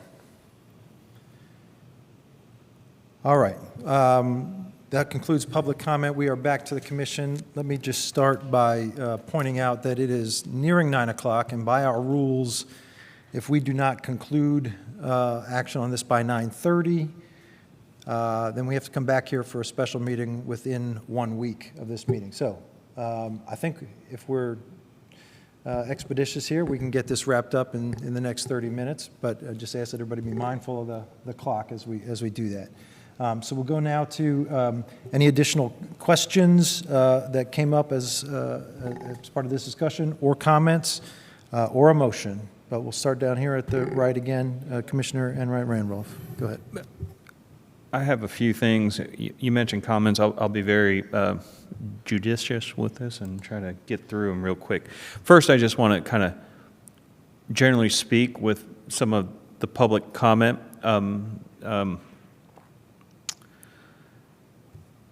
I'm leaning in towards a support of this, but when people come and speak to us and they have concerns, and they may generally just not like what is being proposed, we have to be considerate of that. And, saying those are fears and worries, I think takes away from the ability to have a honest dialogue and respect each other's opinion in spaces. So even though I'm in support of this, I just generally didn't like some of the comments that I heard at the podium today.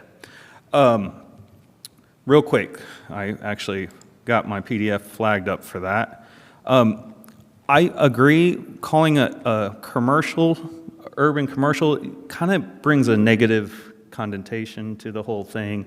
I think there's a better way of wording that. I think that would kind of create some concerns with neighbors, thinking it's just going to be like a huge commercial type use versus a accessory use. So, like I said, I'll be really quick. This is a question. Having processed food sold isn't permitted, but it doesn't prevent them from processing food and then selling it elsewhere, right?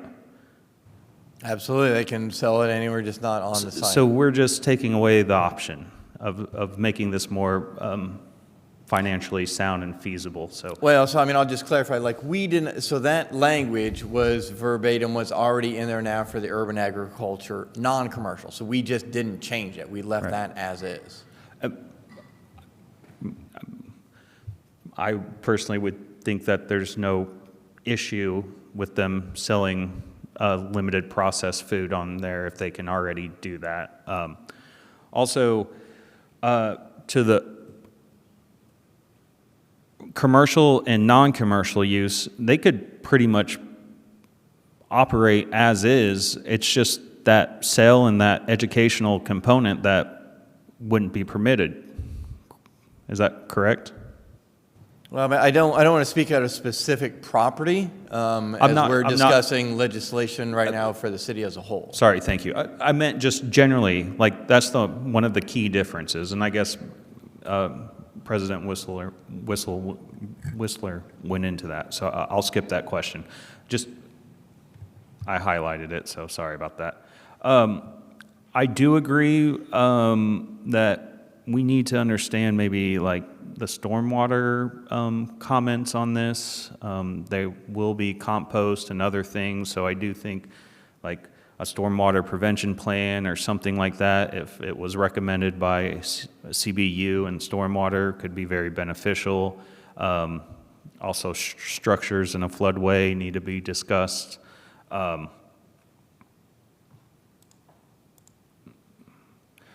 also don't really understand the 8-student limitation. I think that puts some practical difficulties if we actually want to see this thrive outside of just growing kind of the greenery and everything. If we actually want this to be an educational kind of resource, limiting it to 8 people is quite strict. And yeah, that's pretty much it. The last thing I highlighted is just other accessory uses under some of these zones. A daycare center, adult, child. This is something I always like to bring up is we're looking at one thing, but what is already allowed could potentially kind of bring the same concerns forward, but they're already allowed to do it with, other accessory uses. Orchard or tree farm, commercial, that's actually permitted in R1, and it's an accessory use kind of through the other zones. So it's it kind of brings pause that, we wouldn't be addressing this and potentially allowing it, and they're allowing it as a conditional accessory. And Eric, I have one more question, because I talked about if this is applied for, it'll go through a conditional accessory use, which will be the BZA, and that's not just, they're going to be talking about a number of different things, like the changing of the character, the increase of traffic, and other safety concerns, and then they can formulate their own finding of facts, and they could potentially approve and not approve based off of some of that criteria, correct? Yes, certainly the board can take some of that into account as they review each situation. Okay, and I'm sorry for taking up so much space. You guys had a discussion on my birthday, so I wasn't here on the last plan commission, but I did want to provide some comments, so thank you. Thank you. Commissioner Smith.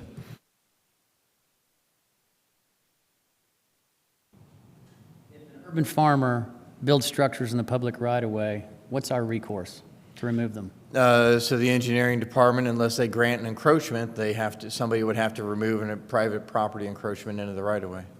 Okay. Do we actually actively do enforcement for Yes. things like this? Yes. Okay. Parking.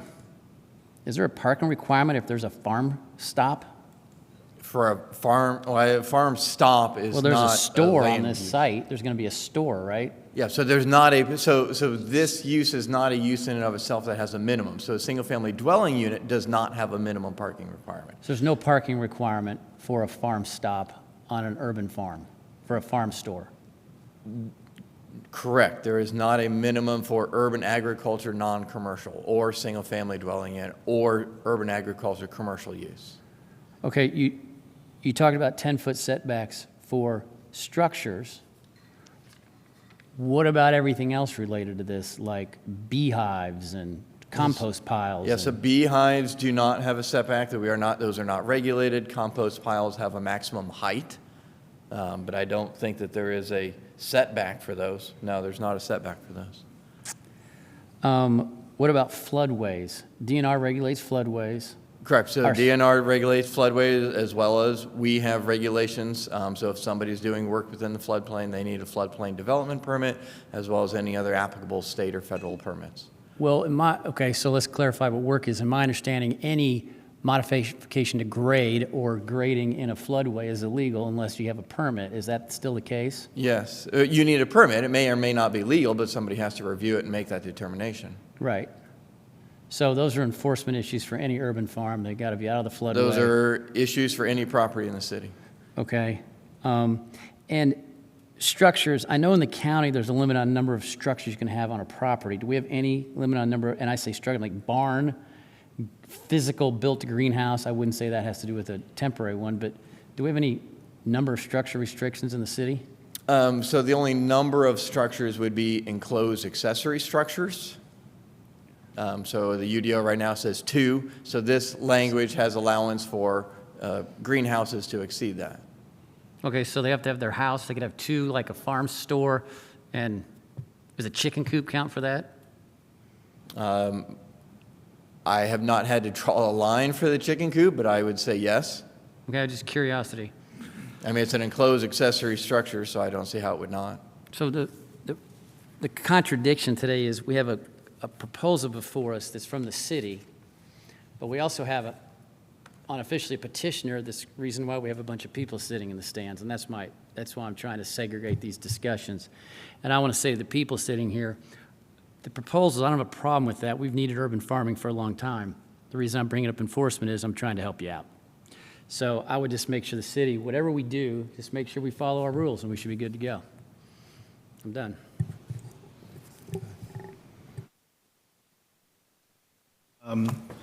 So I'll start off. Urban agriculture is allowed everywhere in the city, right? Fully, every district, urban agriculture is allowed. And this change is about retail. It's about retail, and then education is the other aspect that it really changed. It also expands the size a little bit, but really it's about the retail. That's the main thing. You mentioned that there are some other uses that are commercial, like the orchard. Those are not retail sites. Yes, you can grow trees to do that, but it's not an open retail use. That's still not allowed there. So for me, that's the kicker. Allowing a store in a residential, no go. This type of thing is like a one-way ratchet. We've already heard people say, well, wait, if they can have 3 employees for their farm, why can't other home occupations have 3 employees? Because these types of changes are precedential. People look at them and say, wait, why can't I do that? And then they come in and they ask for it too. And these things, it's a one-way ratchet, and the residential goes away, right? It becomes people It becomes denser, it becomes retail, all those things. Maybe that's not bad. There may be people who say, well, so what? There was one of the commenters who said, move someplace else. If you don't want to be here, move someplace where there are covenants, don't live there. That's not my answer. I think Bloomington should have a diversity of different types of lifestyles and places where you can live, and single-family residential is legitimate. People should be allowed to have single-family residential if that's where it's zoned. It's not a guarantee or a promise or an oath by the city that nothing will ever change anywhere, but I think it's not unreasonable to rely on that and have an expectation that you're not going to allow retail into residential. So for me, that's the main kicker. The education part of this and be honest, like there's one petitioner here, there's someone who really is interested in this. It's a citywide change. But the people who came up and spoke in favor didn't really mention the commercial aspect of it. Maybe the educational aspect of it is something that I could get behind and accept. Maybe if this were eliminate all the commercial aspects of this and say, look, this is urban agriculture and some other education, right? Something like that. And then allow that specific type of use with the already existing non-commercial urban agriculture. That's something that I think would eliminate about 98% of all the disagreement in the room. Very, very quickly, other small things. Some of the commenters mentioned things like some of the structures may not be covered by the setback just because of the wording. I think that's a very interesting comment. I don't know enough to say yes or no about that, but that's something we should look at. Produce versus food products, those types of things. It's like getting the wording of these things right. I don't know. I'm just reiterating some of the interesting comments that people said. They're like, maybe we should look at that. So that's enough for me. Thank you. Thank you. Commissioner Kinsey. In support of expanding urban agriculture in the ways that we can in urban education around agriculture. And I do agree with the commenters who raised some legitimacy to the comprehensive plan, being very supportive of expanding urban farming. I too share the concern about the commercial aspect, and I am really enthused by the information that Jamie Scholl produced about what the City of Bloomington Commission on Sustainability is considering for terminology clarification. And to me, there's some real potential here for better specifying this work. So I'm most encouraged by what I saw in this recommended definitions to really clarify what it is that we're trying to talk about. And I'm impressed with the amount of notation and the variety of terms that can be used. And I'm presuming that the Plan Commission staff have not really seen this because it seems very new and it seems to be prompted perhaps by some of this conversation. So I feel like I really would like to wait to see where this goes from the Bloomington Commission on Sustainability to see what they could do to improve on this, to make it much more about expanding food and agriculture options, and to not, I feel like the commercial part of it really has detracted from what I think this could be. So I, in some ways, want to ask the staff if they had much of this information or if any of this information would change what you're proposing, if that gives you pause at all. I think there's some interesting terminology in here for urban homestead that is quite interesting. So to me, that would make it much more viable as meeting the comprehensive plan goals and statement.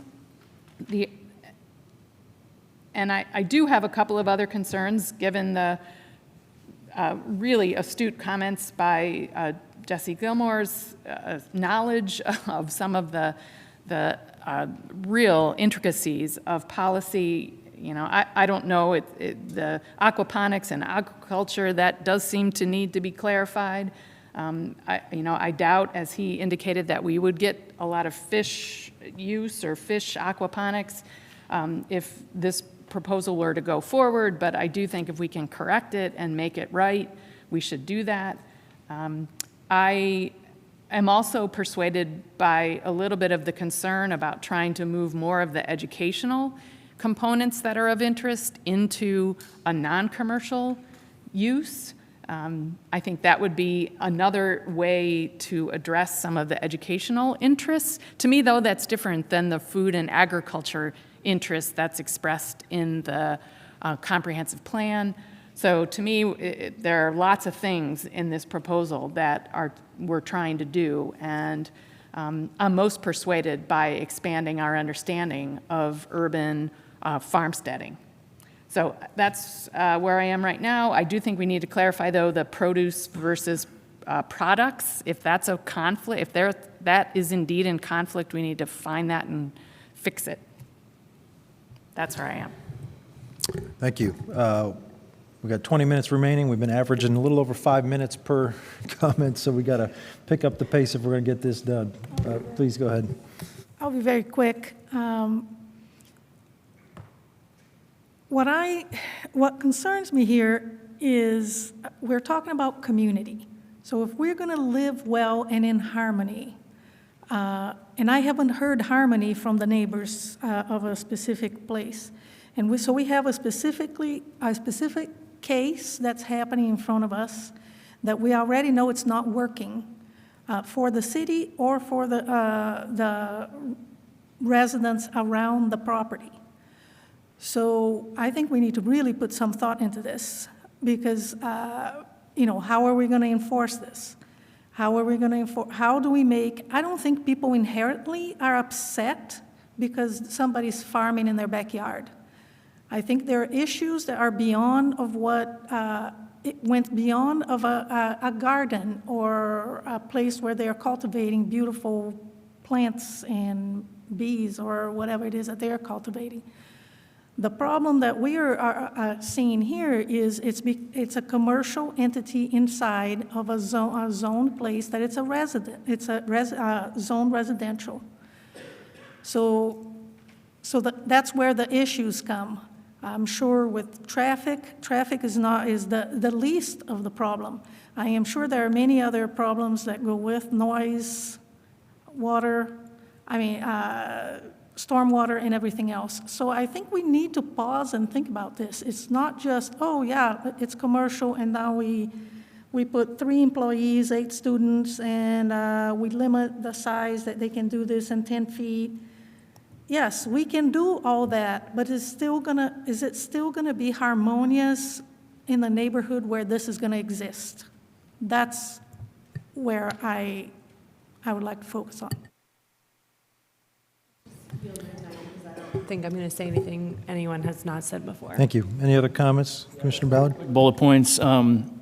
Educational urban farmstead is much more palatable to me. It encompasses a lot more of how this aligns with things within the city. Quick context that I think is really important with this. A case came to BZA a year ago. We sat there for 2 hours and discussed and debated and got nowhere. And we made a point of saying, to make the change necessary, you have to go to the city council. Well, that happens. It went to the city council, and then it came back to us to go back to the BZA. So I think what started and what gets highlighted here as one family, one group of people in particular, is very off base. I very much see this as a movement. I think things like the Environmental Commission, Blue Zone Cities, comprehensive plans, Food Charter Commission, Commission on Sustainability, those are just names that came out tonight. If we're going to uphold these things and say we promote them as a city, then this is taking action. This is doing that. Food scarcity, food resilience, food sovereignty. I think the BZA is the safeguard in this. Again, I've been on there for 4 years. Mrs. Burrell has as well. I think that's a very important safeguard to appeal to some of the concerns you have, which are valid. I would change the name. I like educational urban farmstead, and I would change the number allowed back to the size of the acreage. And one last point, I think somebody made, that our job here, our role, is not to appease one person or one family. Our job is also not to appease a group of people who have a lot of valid concerns. Our job is to look at the city as a whole, what is in line with the goals of the city and all of its community members, and I very much feel like this has a ton of support behind it that should come to action and fruition in some way. So that's all I've got. Thank you. Commissioner Seaborn.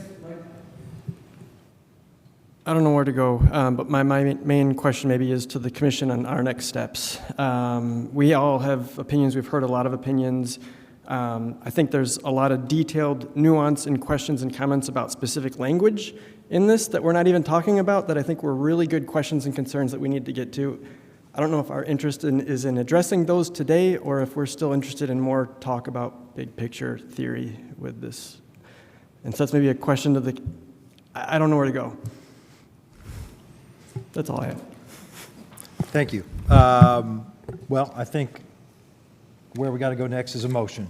And I think the nature of that motion depends on whether or not we think we're good to go and forward this on, whether that's positive or negative, or if we want to try to make our own changes to this. So just like with the last one, if there are commissioners who feel we need to make amendments to this, then the appropriate motion would be to continue this to the next meeting and take some time and write up some amendments so we have things to consider. If you don't have a specific amendment that you want to offer here, then I think the appropriate motion would be just to go ahead and forward this on to the council, because I can promise you there will be many amendments that come when it gets to council, and we'll have opportunity to make more public comment and make suggestions along the way there. So I will entertain any motion at this time. If nobody wants to make one, I can make one myself. I want to get clarification. We can Sure. just vote no on this amendment, right? We don't have to forward anything to council. We can just all vote. If everyone voted no. Well, this is going to go to the council no matter goes to what the we council do vote. tonight. It's just a question of, do we forward it with positive recommendation, negative recommendation, or no recommendation? Okay. I move to continue.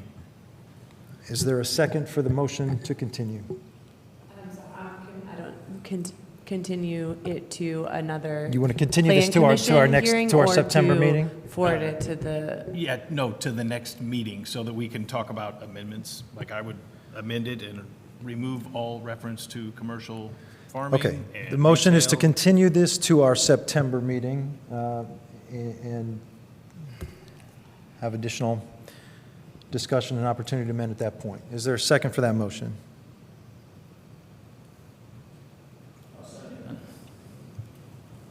All right, we have a motion and a second. Any discussion on that quickly?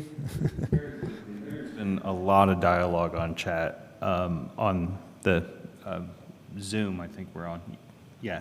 So if this does come back, it would be great to have maybe a print off of that. I mean, there's been extreme dialogue on here. I don't know if that's possible, but staff, if you could do that, just, that would be great. All right. All right, the motion is to continue. Any other comments before we call the roll on that motion?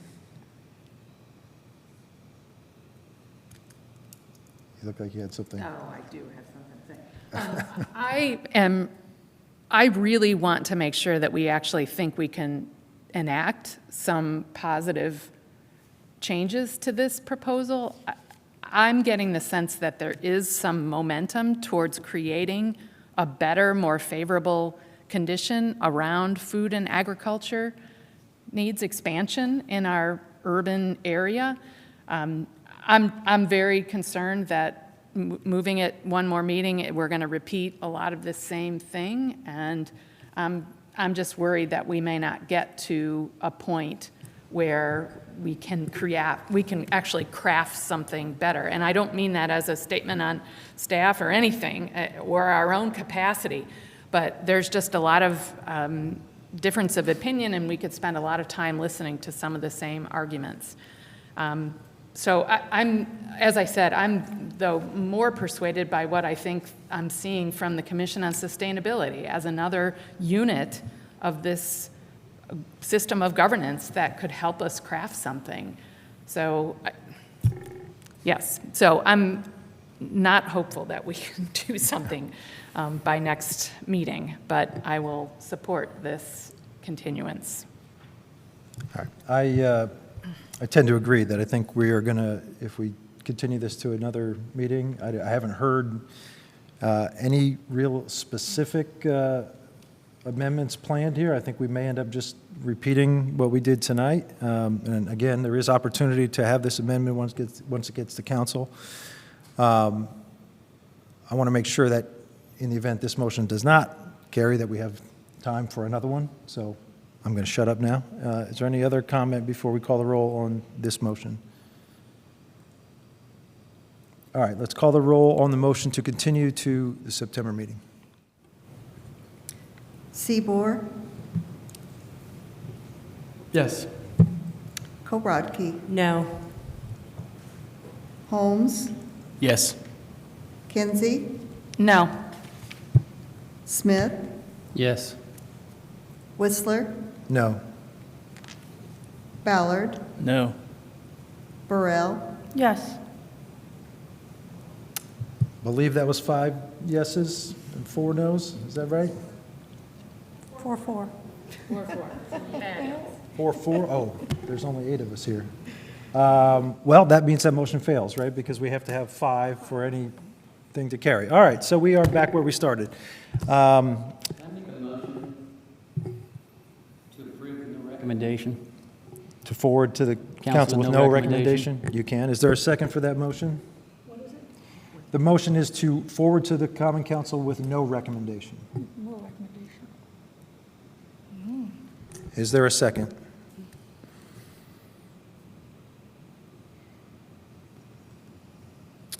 All right, that fails due to lack of second. We're running out of options here. How about I move that we forward to the council with a positive recommendation? Second. All right, is there any final discussion before we vote on that motion? Commissioner Seaborg. Wording this, maybe a couple very quick ideas for friendly amendments would be in 6B2, it talks about site drainage and maintenance shall prevent irrigation water instead of just water from draining on adjacent properties. In B5, it talks about the maximum number of employees or volunteers. I'm assuming that means at any given time beyond a resident, and maybe that could be clarified. Yes, that's correct, at one time. Okay. I'm trying to go really quick. Those were very 2 that jumped off the page that I thought would throw out there. Yeah, I'm not sure what to do, what to do with that. If you're,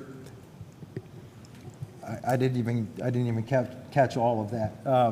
Did you catch that, Eric? Yeah, so it sounds like your recommendation, or your motion is to forward this with a positive recommendation with the proposed condition of approval, that irrigation be, the wording of irrigation be from the crops, and that the number of employees is per at one moment, at one time.